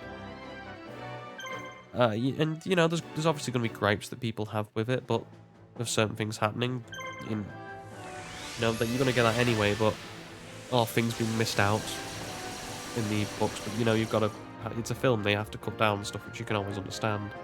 But it's just the fact they put so much time and effort into getting as much in, even like the words, like exact lines, and keeping the way that people speak, and having, you know, just like all the craft that they put into it. And you can probably tell how much craft they put into it, because a lot of those people in those, you know, it was a grind to make that film. If you look at production on it, like, I think that you had like Andy Serkis, when Gollum chases the fish, actually spending a lot of time in cold water, in cold temperatures, chasing like this green block around on this down this riverbed to get that one scene. Like, that sounds stupid, and it is. But to be fair, you have to, you know, respect the craft that he went out and did that. You know, look at all the injuries that happened. I believe that Orlando Bloom broke his rib, I think. On that, I know that the famous one is that, I can never remember his name, who plays Aragorn. I'm sorry, but he does such a good job, and he's such an underrated actor as well. You know, he chipped his tooth, and he just put his tooth back in, and then kept on finishing the scene. That I think he cut his tooth, and he just put his tooth back in with, and wanted to just keep carrying on with the scene, and did so. And then I think they took him to a dentist right after they finished the scene, which is incredible commitment to the role, I guess. I think he was so mental that they even said he wanted to glue his tooth back on instead of going to the dentist, which, I mean, that's mental, but hey, if he wanted to do it, I'm not going to argue. There is 5 hunter spiders. Well, if you have arachnophobia, I guess you're out.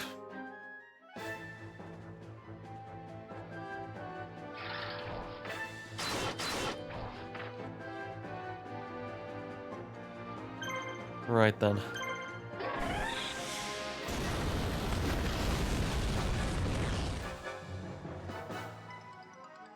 Okay, big insect is guarding.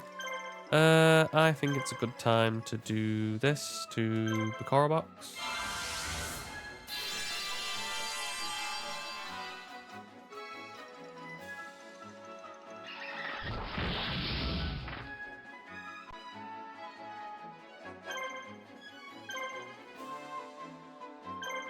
And then we'll heal up Gamma as well.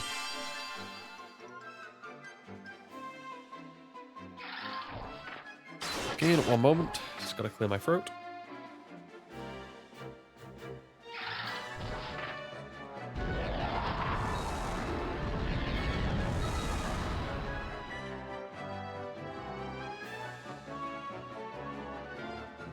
Oh, much better. Okay, now we've got through all that stuff on Deadshot. Was there anything else I wanted to say? Oh yes, Batman.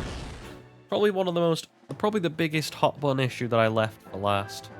On the fact that, you know, Batman, the guy who's been with, in 3 games, 4 games technically if you count Origins, but Kevin Conroy's Batman. I think we're all thinking of for the Arkham games that we've saw, and there has been many a meme of of him dying, followed by one of the Joker's lines in Arkham Knight, where he goes, I threw everything at you, and you die you died just like this, or just to go and die like that, which is a true statement because it's dumb.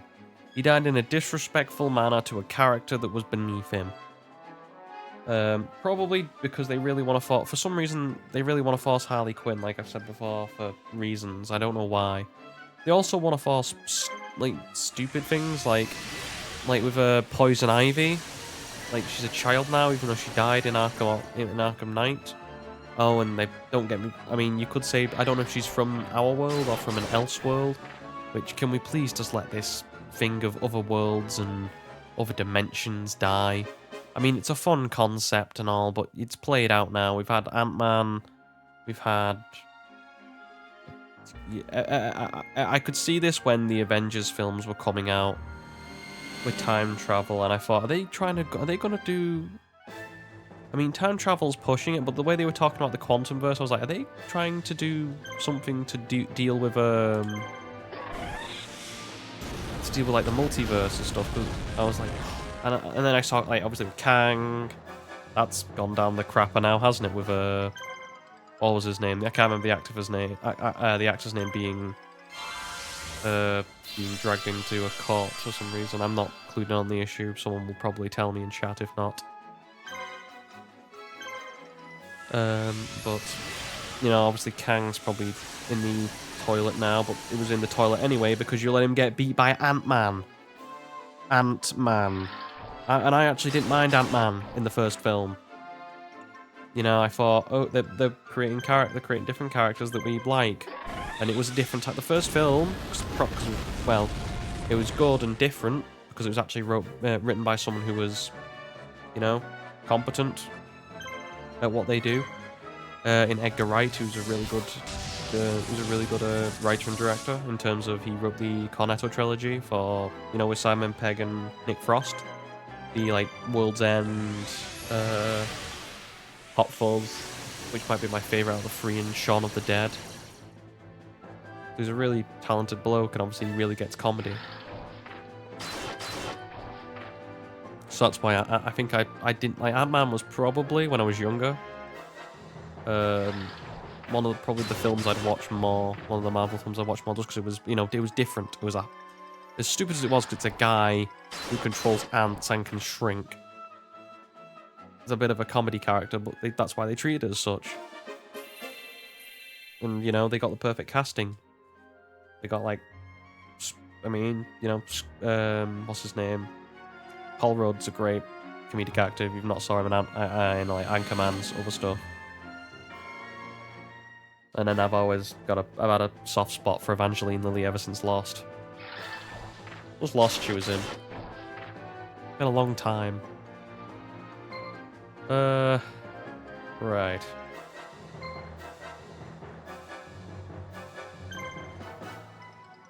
Yep, I think we should finish you off.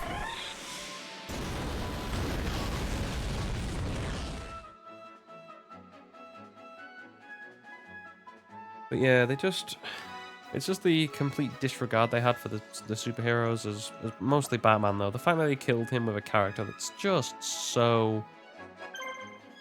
That's basically been a utter moron in the previous 4 games, technically, because you could say it's alluded to that she lets the Joker out in Batman Arkham Origins, because obviously she's the one who is treating him.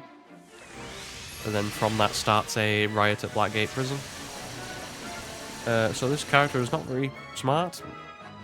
Oh great, we're just missing everything now, aren't we? Is that, you know, with being such a big insect, you'd think it'd be quite easy to hit. But yeah, I'm trying to think of anything else that I want to get off my chest in terms of just the fact it's just the fact that it felt cheap because obviously it was Kevin Conroy's, I don't know if it was his last performance as Batman, but it was the last, you know, it's going to be his last entry into the Arkhamverse. I mean, I don't think this game is in the Arkhamverse, but that's my personal headcanon. And I'm right, because Assault on Arkham's a film and it disparages it. But anyway, the fact that they just disparage Kevin Conroy, like, they just dispatch Kevin Conroy's Batman in such a way. Like, I'm not saying they could have. They obviously They obviously recorded lines way in advance. They probably had the plot. You know, again, they've had 8 years to do this. They probably had a lot of the voice lines cleared before, you know, before like gameplay was, or the basis of a lot of stuff was made. In terms of they knew the story, they could always tinker and get them back in, but usually you want to get the voice actors sorted very quickly. Like, for instance, the reason Kevin Conroy and Mark Hamill went in Arkham Origins and they picked Roger Craig Smith, I think that's his name. I always get him mixed up. Is it Craig Roger Smith or Roger Craig Smith? I do apologise. Chris Redfield in RE5 and 6.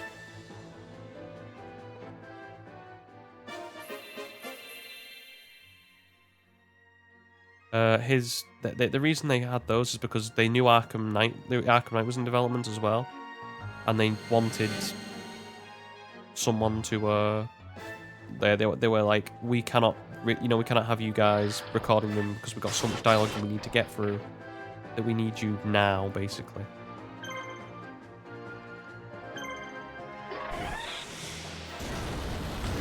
So they had to hire different people, which they did an okay job. Like I said, Arkham Origins is the weakest in the series, but you can't, you know, it's not a Rocksteady game, and you can't, you know, it's not a bad game by any stretch of the means. I'd take Arkham Origins over Suicide Squad, for instance. That's my personal thing. I just prefer the Arkham games. I think that's probably another problem they had with the fact that they should have probably stuck to their combat and worked their way from there. I understand being a shooter, being a thing they wanted to do, but I think that's the thing as well. To jump away from something that's made you so much money that people like, to all of a sudden go to something that is completely different is a very it can be a very financially risky decision. And it's rare you see other companies do it, because they might take gambles, like say for Nintendo games, they take gambles all the time, but if you notice that the big games tend to stay on point in terms of the base mechanics and the base things. So like, say like Zelda, when they moved from 2D to 3D, for example, they went from Link to the Past to Ocarina of Time. The gameplay, in terms of what they actually did, was very similar. You know, defeat enemies, go through dungeons, beat bosses, reunite the Triforce, and win the game and beat Ganon. Even say we like Breath of the Wild, which is a ways and away probably the most different Zelda game there is. Trying to think of anything else. Maybe you could say the CD-ROM games, if you want to be if you're being a stickler. But you know, Breath of the Wild having so many different mechanics, like the Triforce, like you know, having it be a lot more open world compared to what other Zelda games were, where you've got a strict map. You have to do these sorts of things, but you know, it still had the tenets of a Zelda game. You know, you had a lot more resource management in Breath of the Wild, and I don't know because I've not played Tears of the Kingdom. I've not seen anything on it because I want to play it myself. I just haven't had the time or the money to purchase it. If I wanted to do other things, and like I always say, I'm saving up money for important stuff like a house or a car.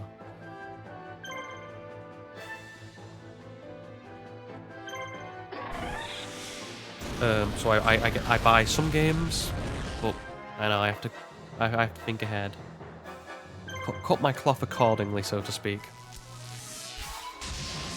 But I'll get to it. But I have played Breath of the Wild, and like I say, it's got a lot more resource management than any other Zelda game, and you know. But at the core of that game, it's still go into dungeons, explore, find things.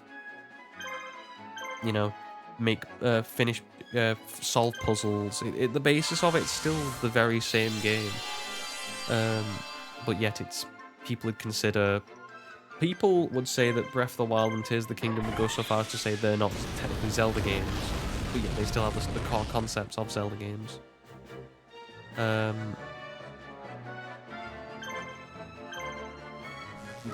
whereas the Arkham games are starkly different to the Suicide Squad games, to the point where they're different themes. Like, it's a lot more jovial. The Suicide Squad games, whereas the Arkham games are a lot more gritty and dark. You know, because of the time they came out, I guess, and the subject matter they're based off of, because the Nolan films were big at the time. The comic that Arkham Asylum, the game, is based off of is Arkham Asylum Serious... Is it Serious House on Serious Earth? Or something like that. Put that into your engine, someone will tell me if I'm right or wrong. I think I'll heal up here and heal the bird. And I'll just take my attack like a big boy.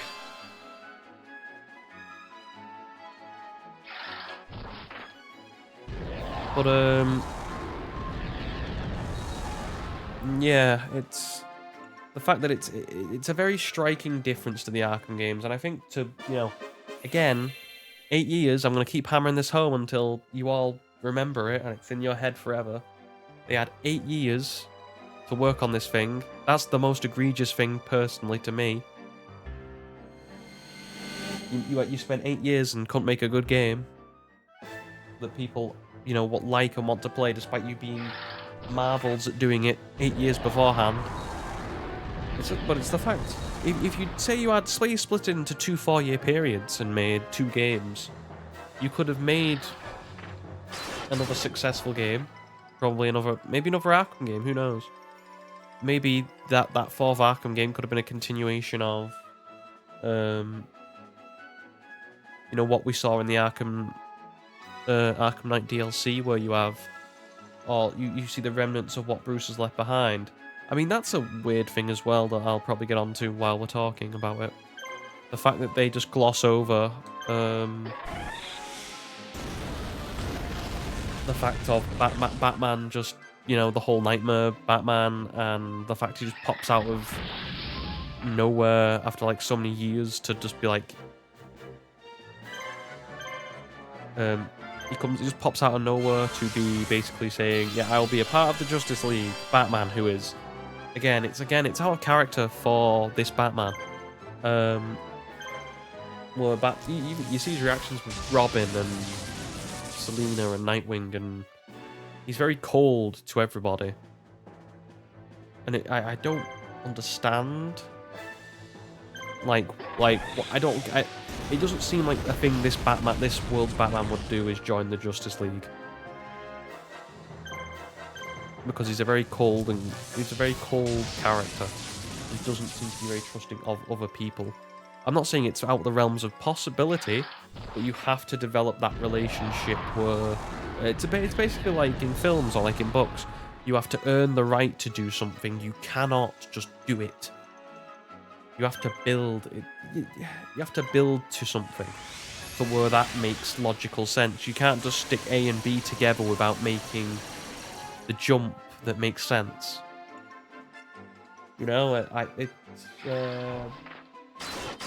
I'm a big fan of wrestling. It's like it's in wrestling.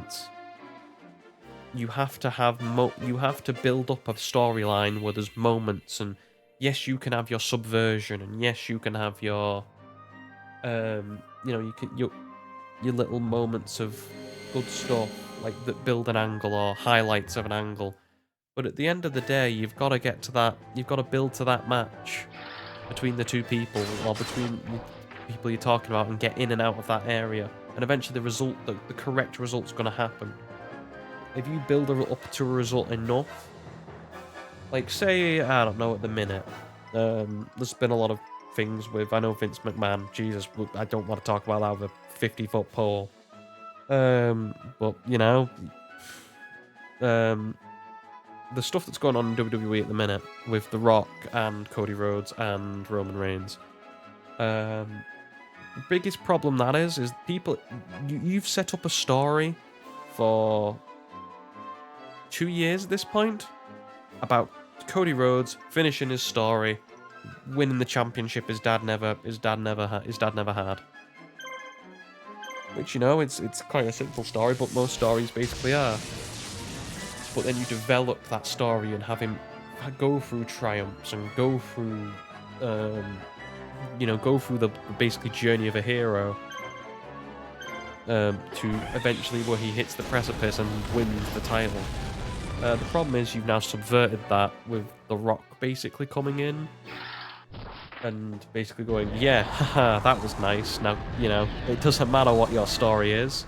Get out. And you make fans angry when you don't.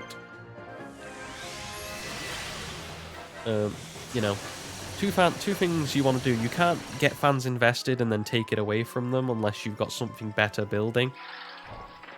Which at this point in WWE they don't. Or you just do something too quick and then no one cares. And can we appreciate that one bit of health that this guy is still on? Lovely. Absolutely wunderbar.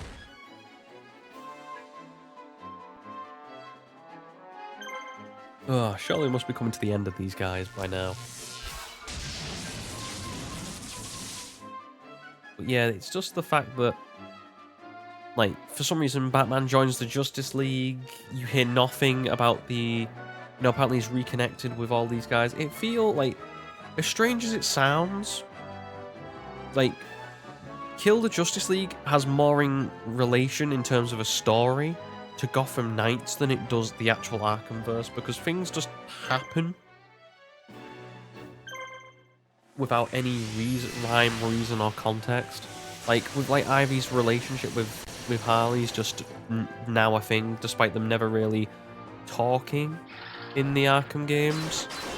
I know that the best we probably get is in Arkham Asylum, when they're friends, if not a little bit of a DLC in Night, which was just Harley breaking Ivy out for the sake of Scarecrow, from what I remember. I should have switched out then, shouldn't I? Oh. Who cares now?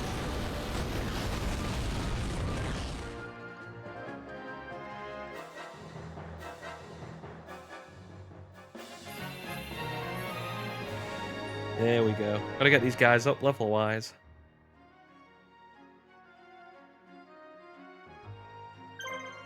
Damn it. That's the problem with this game, you can't switch out when you need to. Like that, they just keep coming.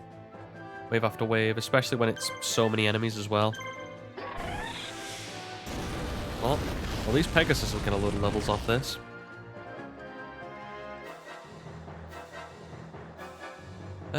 How big is Big Boy's defense? 1800. That, sir, is above your pay grade. So, we switch targets.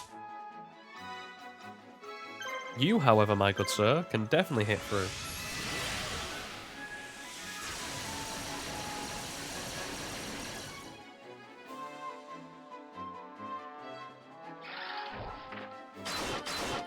Yeah, I assume they'd be going for you.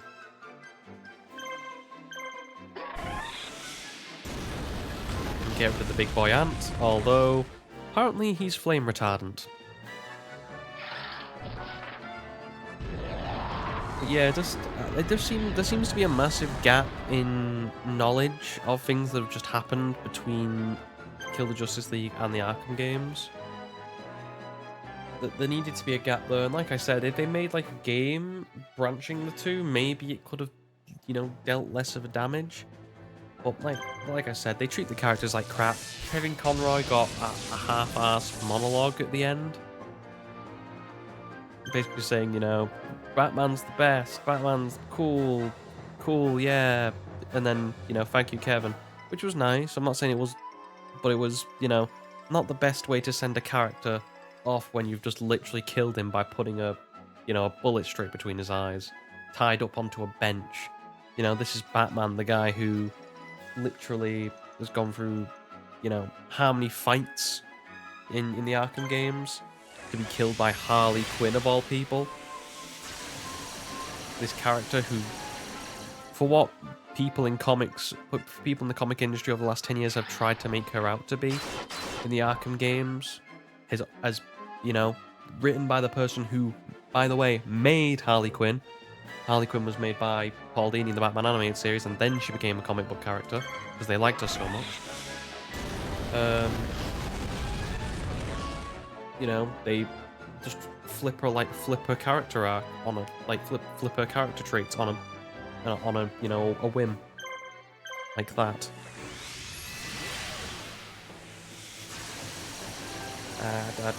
There's so many things wrong with it as a game, and like I said, they took 8 years to make the goddamn thing, and I'm not gonna get over that. But it's a game that's it's very different from its predecessors. I think that's a big problem why people don't like it. It also insults insults legacy characters. It treats the Justice League, who people have liked for decades in terms of characters. You know, characters like Flash, Superman, who's meant to embody everything good in the world. Now, I'm not saying you couldn't have killed them off, but if you'd had more moments like Flash, you know, when Diana's got the rope on him and he's very remorseful and he says, Diana, you have to kill us. I wouldn't have minded that, you know. I also think it would have been better if you would actually, instead of it being Diana, being the one who was alive, but Batman, and then eventually Batman's the final boss, I guess. And also, I also think whenever I heard the plans for the next Rocksteady game being either a... Oh wow, this one's at full health.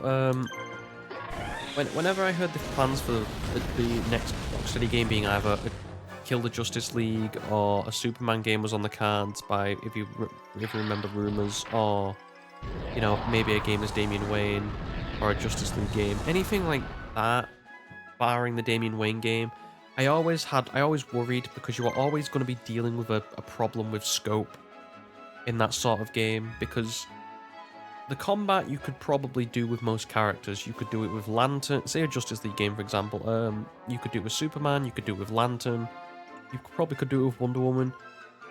Honestly, the Flash is the hardest one to make a game out of, because how do you make combat with a character that's so fast that he can literally just, you know, punch people so hard and so quick that they can't hit him back?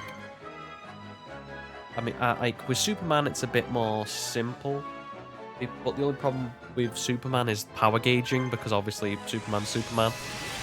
If he wanted to, he could punch you into Mach 2, which is actually something I'll give the Suicide Squad credit for. They went deep into the lore to find yellow kryptonite that actually stopped Superman's powers working at close range. The problem is, why didn't Superman just use his laser beams and just blow their, you know, just turn them into hot, sticky pudding by shooting through them through a long range? I think what the gold kryptonite does is shorten his actual powers at short range, so he can't use his powers if he was in certain range. It'd be like kryptonite. It would weaken him. Or red kryptonite turns him normal.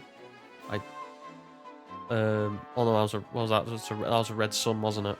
I can't remember. Superman's not my favorite character, surprisingly. I'm not into a person who's a goody two shoes. We'll go for Man-Eater-Bug and try and stop his getting his attacks in, since Big Ant or Big Insect has decided to show up. Come on, Bakari Box, keep in there, buddy. We've got 2 hits in. Need to fry this bug.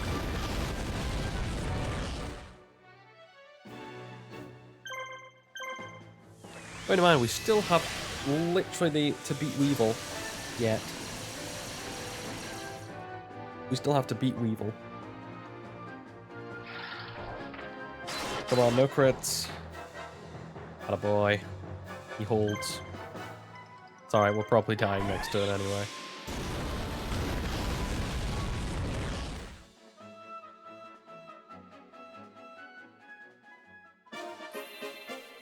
If I can, I'll try and get what's his name, Labyrinth Ruler?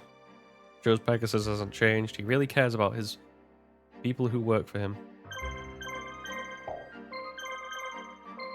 Damn it. Because it pans on that first one, I thought it would pan on Pegasus. I don't think it It starts at the start. Okay, well actually, no, this is actually not that bad. We can work, we can plan for this. You guarded, so that's good.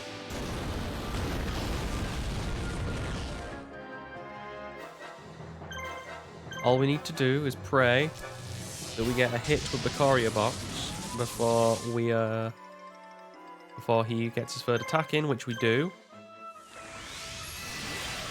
And pray it hits, which I think it did. And we win. Okay, we've only got that one battle now.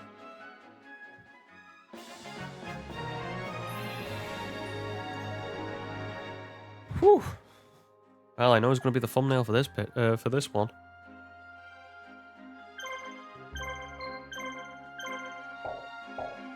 Leave.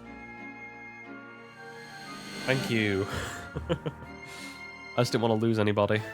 We'll heal up Pegasus with eventually. But also I want to give this guy some levels, otherwise it's gonna be a bad time. I guess we could send this guy to Weevil.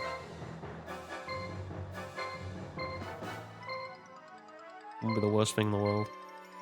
I don't know why I keep panning around the camera so much. It's because last time I didn't get a good camera angle of my three guys, and I want a good angle of three guys so I can put it in the background with Pegasus.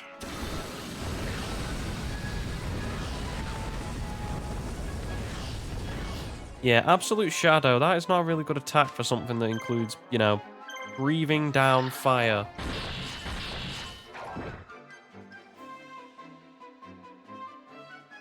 And this should do a heaping load of damage. I think in this game with Zanki, if we find Call by the Grave or Call of the Grave, I can't remember what it's called. Again, my Yu-Gi-Oh knowledge is sparse since I used to play it. We can turn him into Armored Zombie, which I think, in theory, would make him a lesser attacking monster. You know, in terms of the card game, because I'm pretty sure Zanki's like a 17... I think, is he a 5-star? I think he's a 1700, 1600 monster. I could be wrong. But, I'm willing to bet I'm right. I'm putting my Yu-Gi-Oh knowledge to the test here. Zanki is 1500, 1700, and a 5-star. So I was close. And then Armored Zombie, who I think you can get him in, you can buy, like I said, Call by the Grave, Call of the Grave. This is not a thing in the card game, by the way, this is a thing in this game. They're both normal monsters in real life. Armored Zombie, I think it's 1500 and 0 defense, because all zombies originally, well, I remember, had 0 defense. Ah, isn't it beautiful? Well, we need to buy another Monster Reborn, so, when Thingy gets here, or gets back here, there are no, Cool. Oh, I'm an idiot, aren't I? And who do I send halfway across the world? Mokuba. The one person who actually I need to be getting to get everywhere. Okay.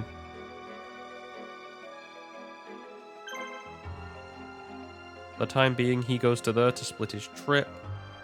We send Kaiba around to here. And we send Labyrinth Ruler to get some XP against Weevil. I'm hoping it's just Weevil. Should be at this point. Okay, and what do you think Weevil will have? I'm thinking Insect Queen. This is Battle City, Insect Queen. Or after Battle City, Insect Queen, Well, yeah, I don't know if Perfectly Ultimate Great Moth is in this game. I know that...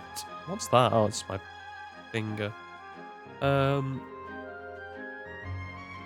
know that Thingy is in this game. Petite Moth. Or whichever one is the one that... Whichever one the one is that's a moth that you can evolve into. Nah, is it Lava Moth, actually? Whichever one is the effect monster where it's like you get it after one turn of Cocoon of Evolution. Petite Moth or something like that. Why you would want that card, I have no idea, but hey. Beggars can't be choosers, I guess.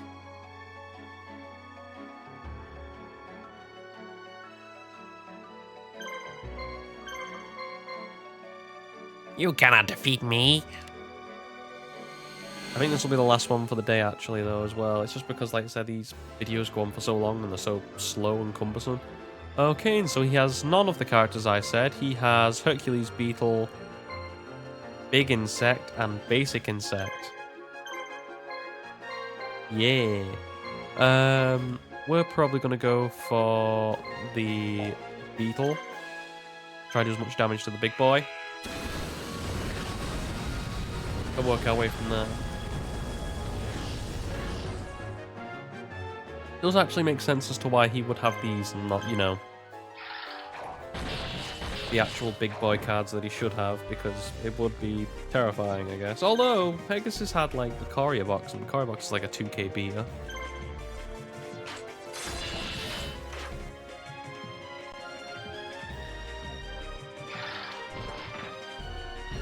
Like, I can understand having at least one big fella, like Hercules Beetle, you could have had, and then maybe Insect Queen, something like that. And then maybe something like Basic Insect on the side, because every other character we've seen so far has Big Insect. So for a bit of, you know, a bit of difference, it might have been interesting. Okay, but, you know, I don't play this game for... Oh, I'll point out improvements. I play this game to see character models of old Yu-Gi-Oh cards I've not seen in 15 years. Because, you know, when was the last time I saw something like Dark Chimera?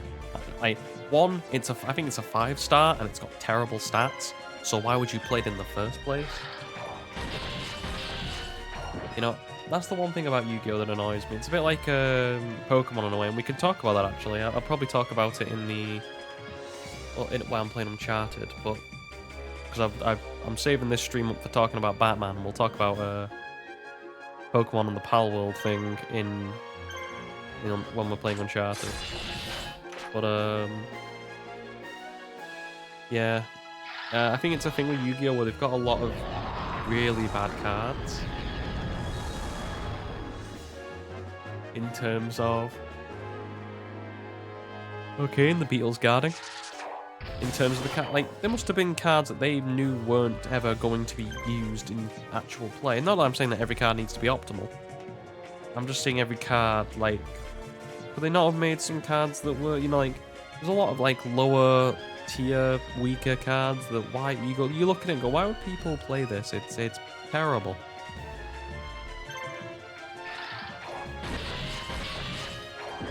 And then you also got weaker 5-stars that you can get when you've got, you know, stronger 4-stars that are common.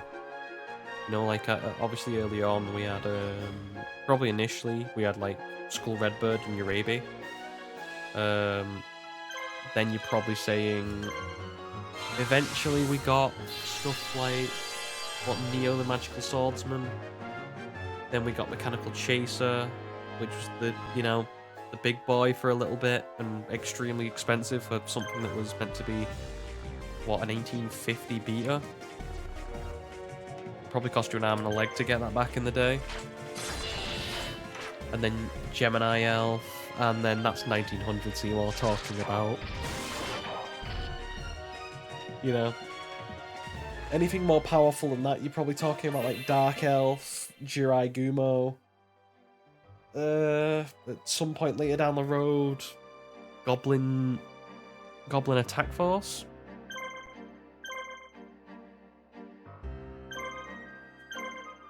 Probably just attack, actually. Attack, make him weaker, as weak as we can do, so he's up for the he's ready to be he's good for the beating up of. And then it'll be an easy kill even if his friends respawn. Just want to get rid of Hercules Beetle. The big boy is down. We'll start working on a big insect now. We'll leave the mantis alone.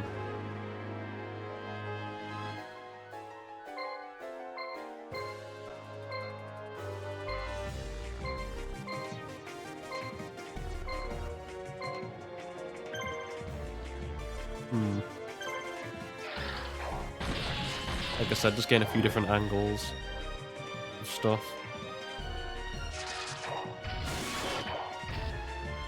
We are coming to the end. I'm trying to think if I got any other gripes with the Suicide Squad Kill the Justice League. I think that's everything, apart from the fact that the only other thing I want to get out, really, I think I've talked about everything else. I mean, they did, like, I know we talked about the disregard of characters. I mean, apart from, like, with Robin, we get one little show of a cutscene. And obviously we've seen Robin take down, again, it's just the fact that the people writing this game have no regard for the people who came before them. They are standing on the shoulders of, I don't like to say giants, but I guess Paul Dini created a lot of what we know as Batman today of what we love, so I have to say at least one giant. And, you know, people like Sefton Hill, who, you know, who had a big hand in making Rocksteady, especially with the Arkham games, how big they were. Then you've got people who have come in and just either disregard or don't care, and just shove in the whatever they think is best, while completely taking a disregard for what's come before.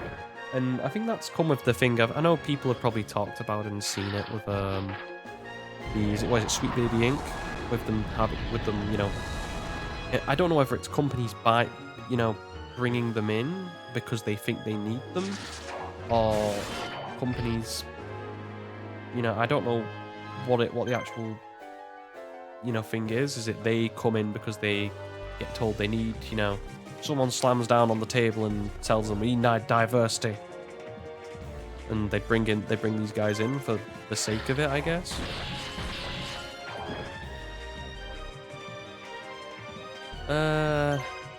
Heal up the armored dude, if you Sivu play, if you would.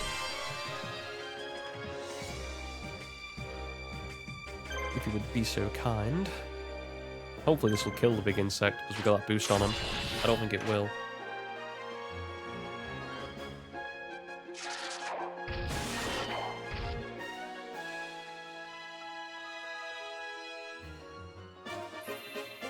Okay, getting some levels on the guys. Appreciated. Okay, now he's basically a lame duck. We can go to Mokuba and figure out what we want to do with the rest of these guys. So now we've got one guy in each place. So it's if I want to buy a trade union, which for 1,000 is a bit much. Hang on, I think you're constructor, aren't you? So do you lower the prices of me building stuff? The only thing I'm worried about is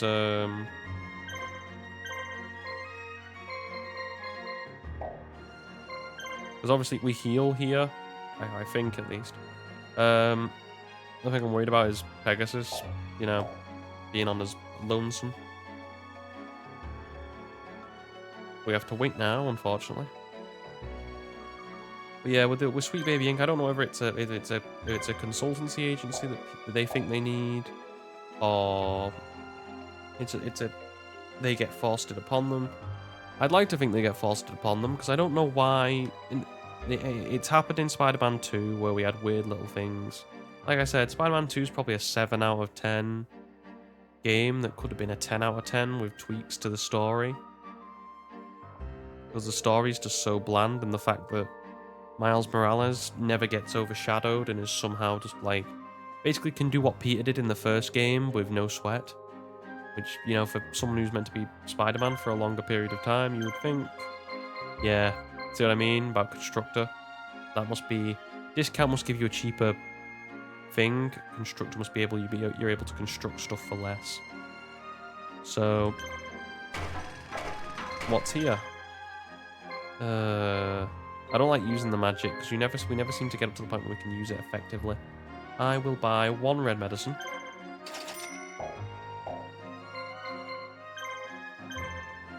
Okay, and I guess we'll go over to here now.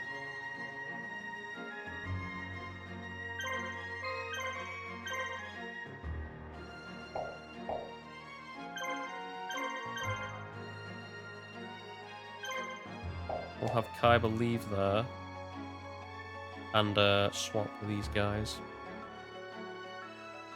I just hope Crawling Dragon doesn't get too much in the way.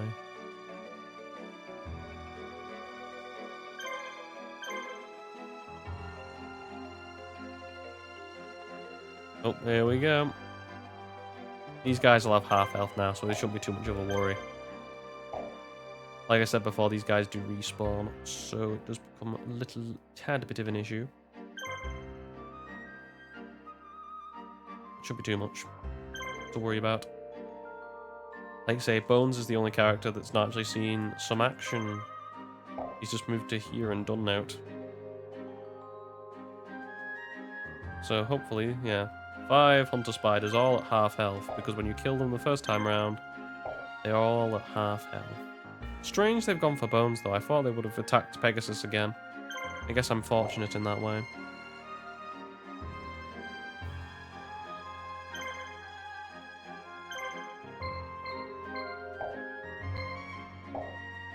Well, here they come.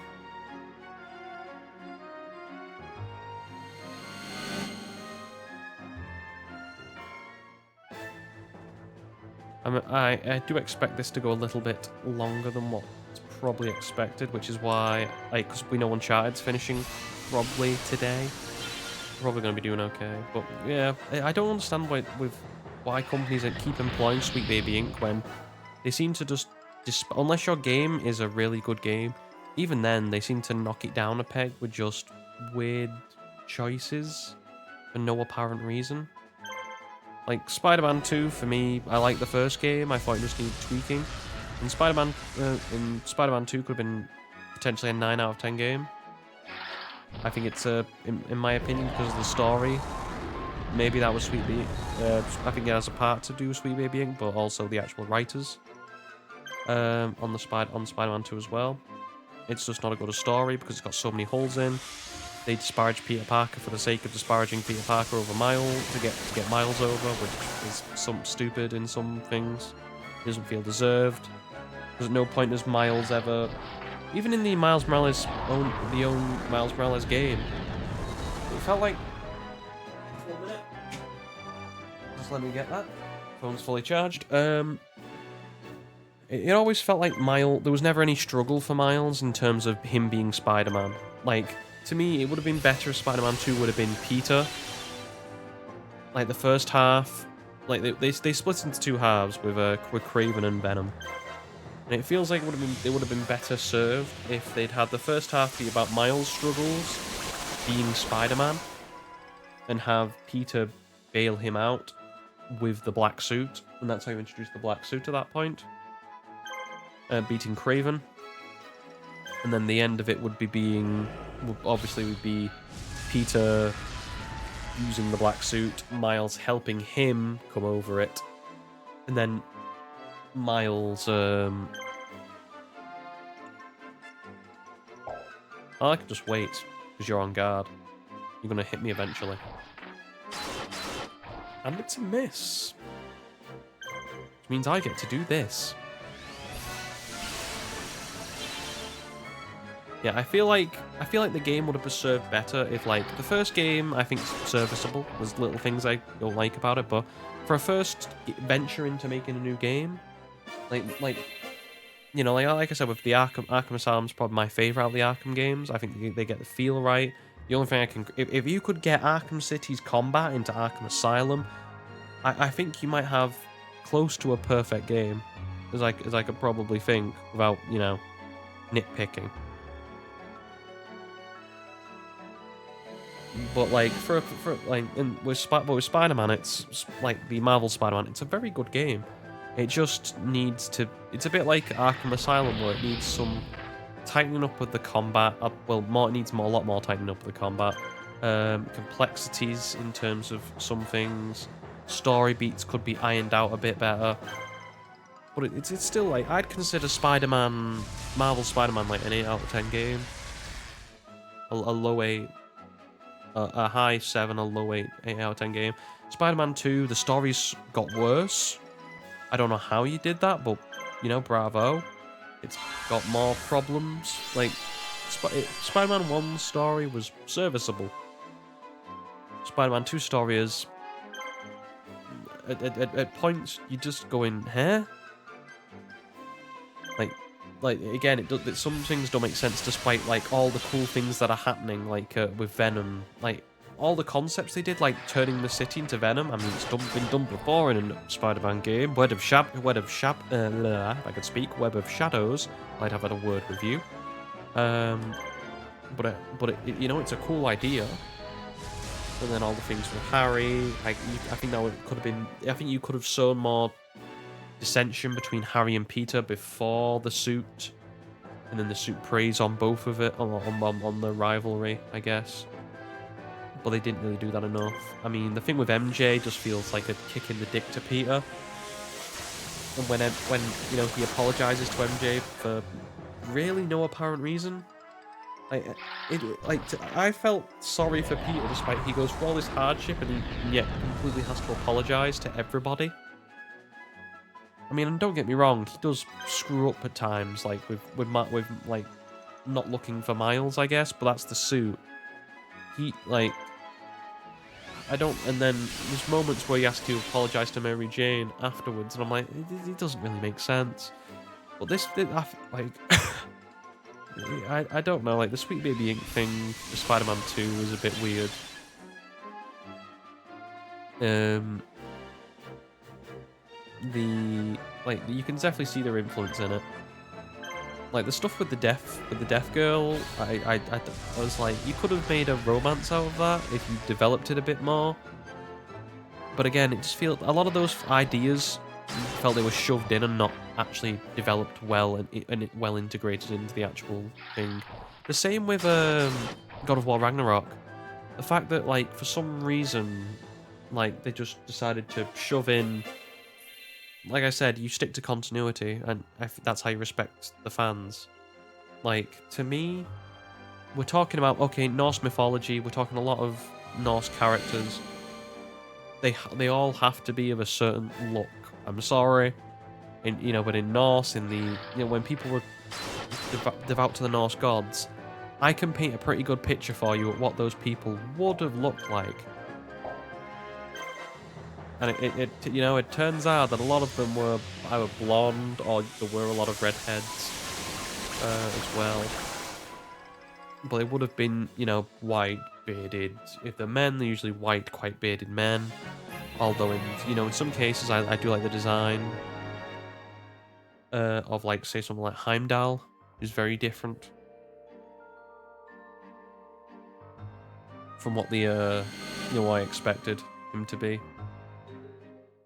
But that to me that makes more sense. You would choose a character that looks that complexion because you're in Norse mythology. The same with, like, Angraboda or Heldersvini. That's his name, the man who could change to a boar. But yeah, it's just a thing of I'd respect it any other way because that's the way I'd do it. If I was gonna have something like, if I was gonna go, like, obviously I don't know what God of War's gonna do next. There's the two big ones which I expect them to. There's technically 3 because of the DLC the free DLC that they added. Again, Santa Monica actually being a nice company and doing good things for its people. They didn't need to. They could have released that God of War Ragnarok DLC or God of War Valhalla DLC for money, and they would have got it. This is what irks me about, like, the Arkham, like, say with Suicide Squad. Oh, microtransactions and paying for stuff. When God of War was giving you that for free for the sake of it. I'm not saying it was reinventing the wheel in terms of DLC, but it's pretty damn good when you think about it.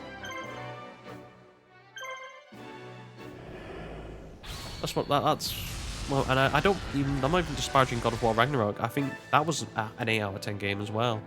I felt like the story was good. I felt like it could have been brushed up in places, but it was good. The combat was pretty similar with just added tweaks.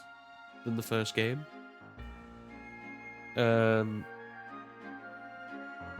Yeah, I felt like it was pretty much it needed to be rated in a similar way to the first game. I just feel like there was moments. I feel there's things that I missed out on with it being two games and not 3. Especially the fact that I feel like Ragnarok should have been a lot bigger than it was.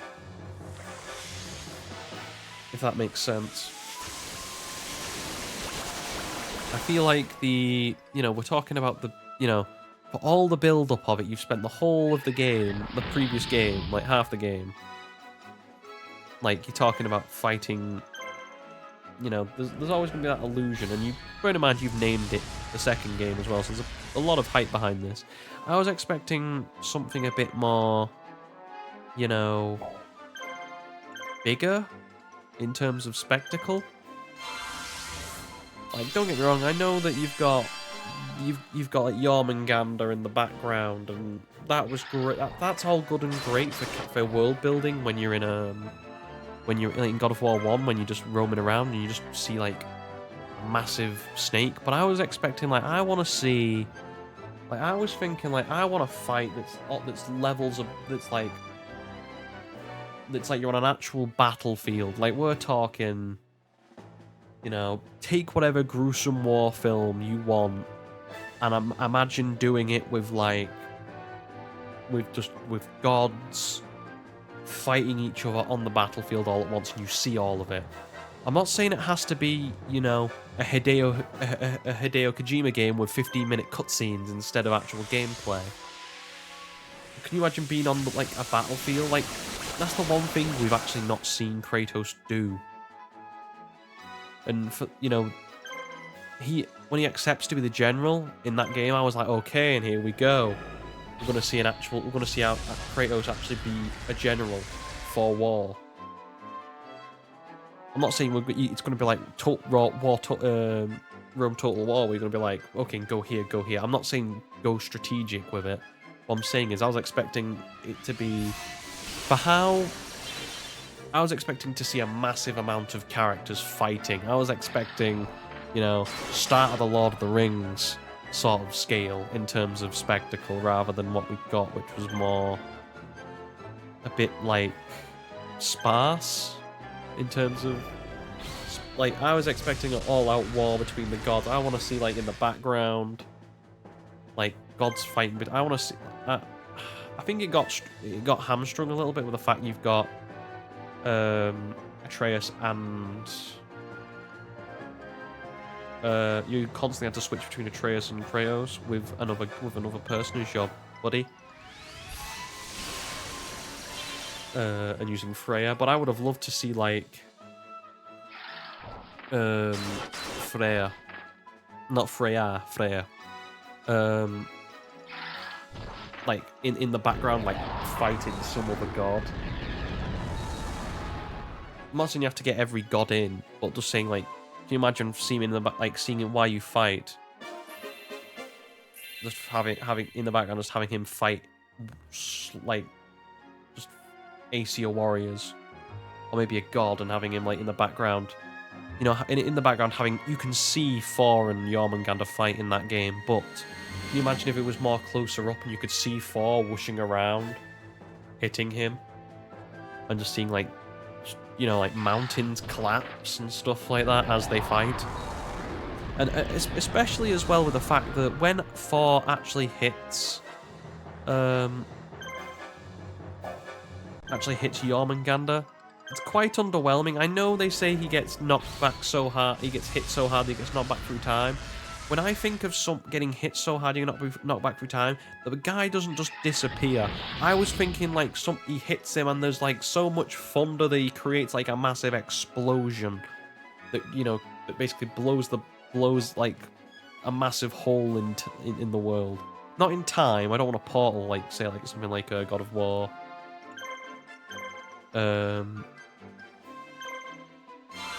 Say God of War 2, when Kratos wields the things of fate. But something just like, you know, like something really that does epic, momentous. You know, because all that happens is you hear like you see him get hit, and then he just doesn't exist. Like it's like the game was like, yeah, he's gone now. Can't find model. Out, you know, exit scene. It felt a bit underwhelming, like that game. But in terms of, I don't know. I feel like with like they just with, like Sweet Baby Ink. Why did you need to put Angraboda in as like, unless you're developing her from another, she's meant to be from another world, but she's not, which doesn't really make sense. Again, I think you should have kept with, you know, the lore. It's the same as like I was saying about they're gonna go where God of War is going to go. They're clearly gonna go to with the with Valhalla being linked anyway with Tia's weapons. We're talking Japan. Well, it seemed we're talking Aztecs with the I can't remember what it's called, the weapon. I always forget what it's called. It's got a weird name. And what was the other weapon he had? Was it an Egyptian weapon? Was it the blades that they have? I can never remember what they're called either. But the blades that they have, and you know, you could, if in any other game with, obviously with I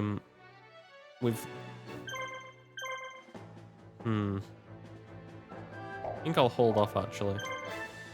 Let him get his hits in, because I can't kill from here unless I crit. So I'll just let him lower him a little bit. So I don't want him to switch targets, I guess, but it doesn't particularly matter now. But like obviously it's a bit different for Egypt because a lot of the gods in that universe or in that mythology have no sort of race. They more have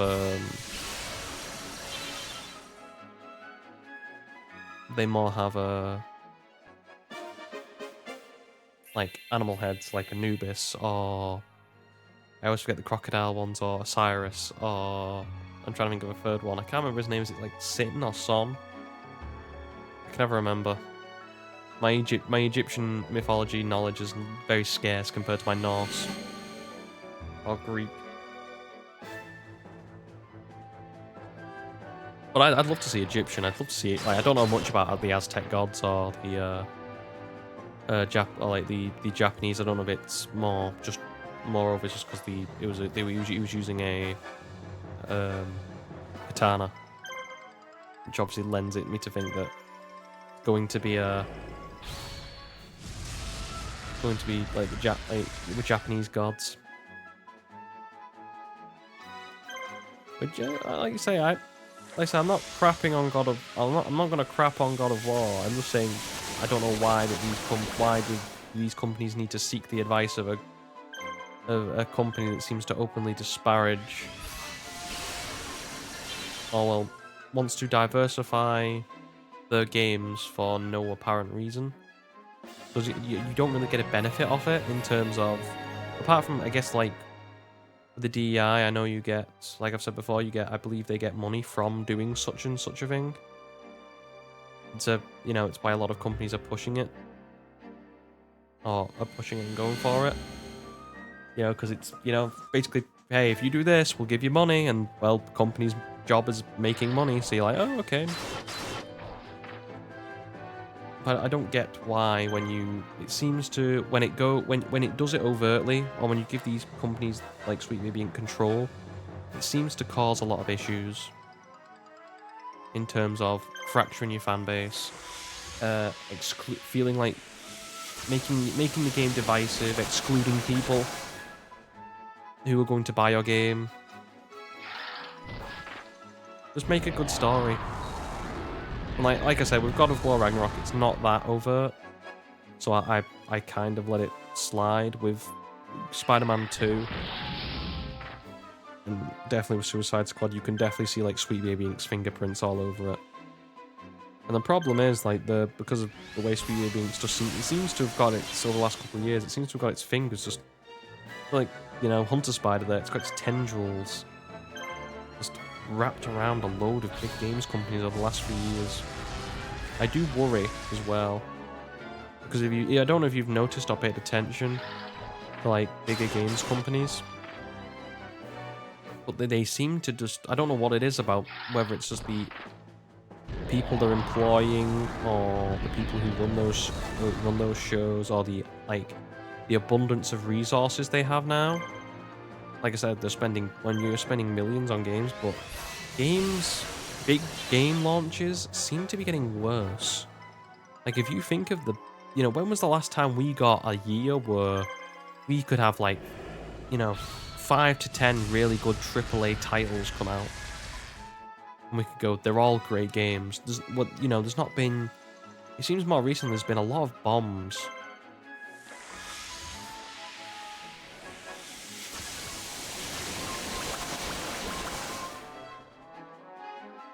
I think it would serve games companies better to just take a step back and, even, it's gonna sound weird, but just cut costs and develop simple stories. Making games is a fun experience, or it's meant to be fun.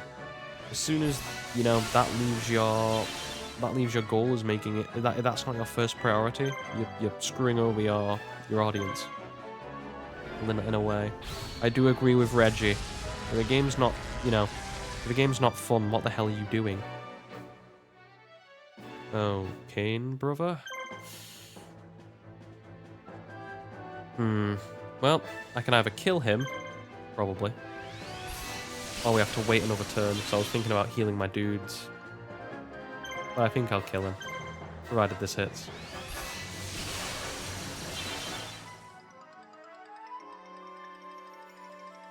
Don't worry, we've got one more, and then we'll probably... I think we want to keep, like, about 1,000 on me. Maybe 2,000. In terms of money. So we'll probably get to this corner here, and then see what this guy's got. And then we'll kill Weevil.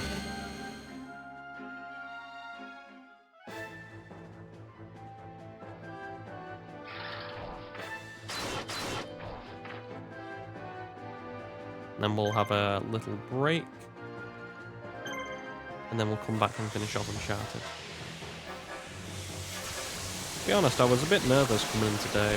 So like I said, I was continuously delaying the stream because I wanted to do it on the Monday, and then I just got ill, and then I just couldn't. I couldn't put a stream together where I was ill enough. Also, not ill enough. What's the word? I was healthy enough to stream it because I was basically peeing blood, or pissing snot out my nose, which was fun. Okay, and see, there we go. Here's the way we make our money. Have we got another warrior? Yes, we do. We get one of these. Then we get... I'm trying to think, do we have any more beasts? I don't think we do we?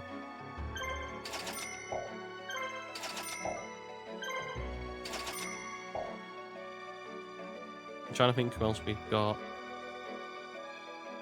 Well, I bought 3 of them and 1 of them, so I think that's fine. Okay, and here we go. I'm gonna get up here now.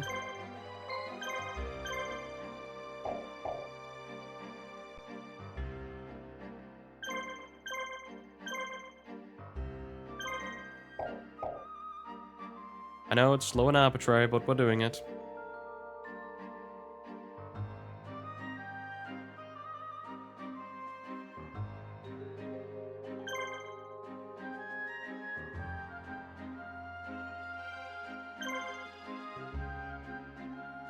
Damn, Mokuba moves fast. Yeah, I don't know what the respawn time on this guy is, but if he does respawn again, we're just going to come in and hit him with like a brick wall with someone like Pegasus or something like that. So, how are you doing, my buddy? See, look at that. Almost healed up, Bakaria Box. Just keep him in this little cubby hole and he's fine.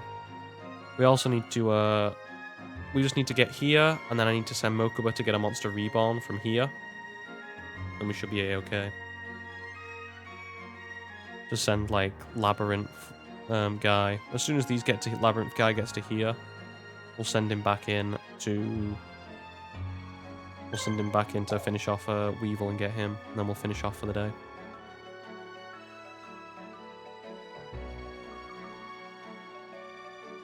Hopefully they don't go to the undefended ones.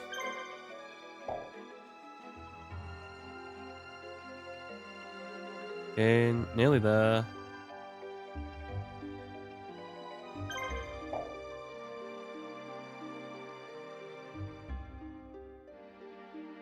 Yeah, but if you wait long enough, it does become night. That's where these Night Adept characters become more important.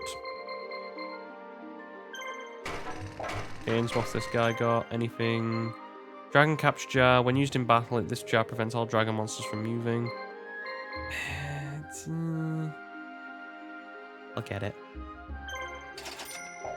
Just in case it's useful, because I've not used it before. Right, Mokuba, you go over to there and get a Monster Reborn. You, my brother, shall go over here and deliver the final blow to Weevil.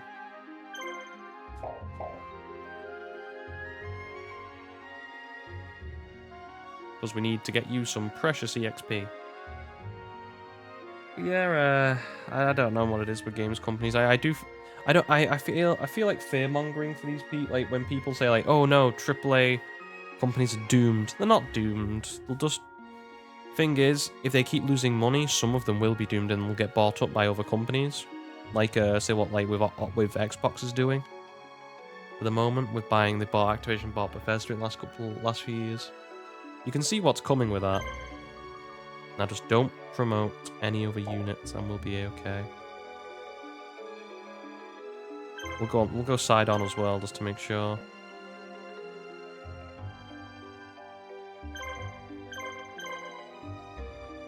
And just in case they attack, we'll put Pegasus into this one as well. I should have done that beforehand, but ah well. We all make mistakes.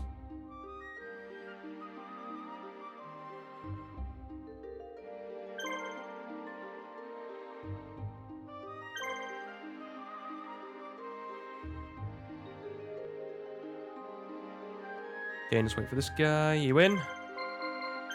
Good work, Mokuba. Now get me that Monster Reborn. Good. And now... Just wait for all these Hunter Spiders to leave. Because they're regenning at the moment.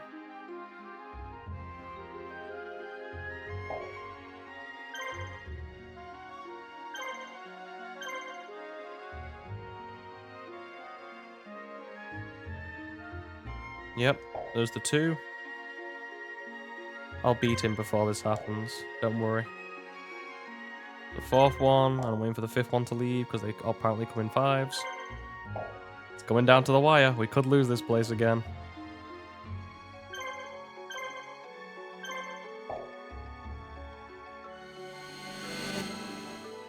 But if we beat Weevil, it doesn't matter.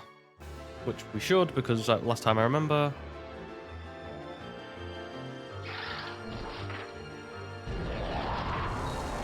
Say last time I remember, we had him on half health, and the other one is the other one's basic insect, which sucks balls. Blue medicine, Zanky. Want as much. Well, we want him to be getting in the big hits because he's got that boost.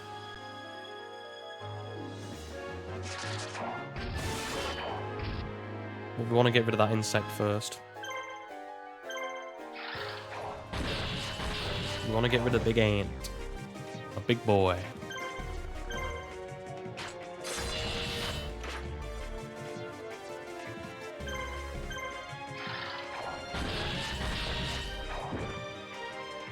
Game one good hit should kill. I think I'll let Chimera or the other one take that out instead of Zanky. We'll save our big boy hits for the last boy who's at full health.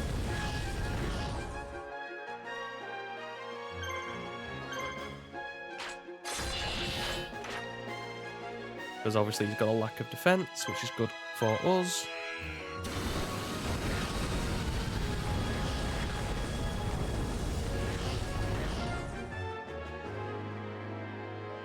We'll try Dragon Capture Jar. I don't know how good it's going to be. Obviously, it's going to be a bit of a restriction since we're playing as Kaiba. It says it stops all dragon types from moving. I'm hoping that means it just means my opponents. Well, we got two times to hit it out, or 2 times to kill it, and that's the game. Good stuff.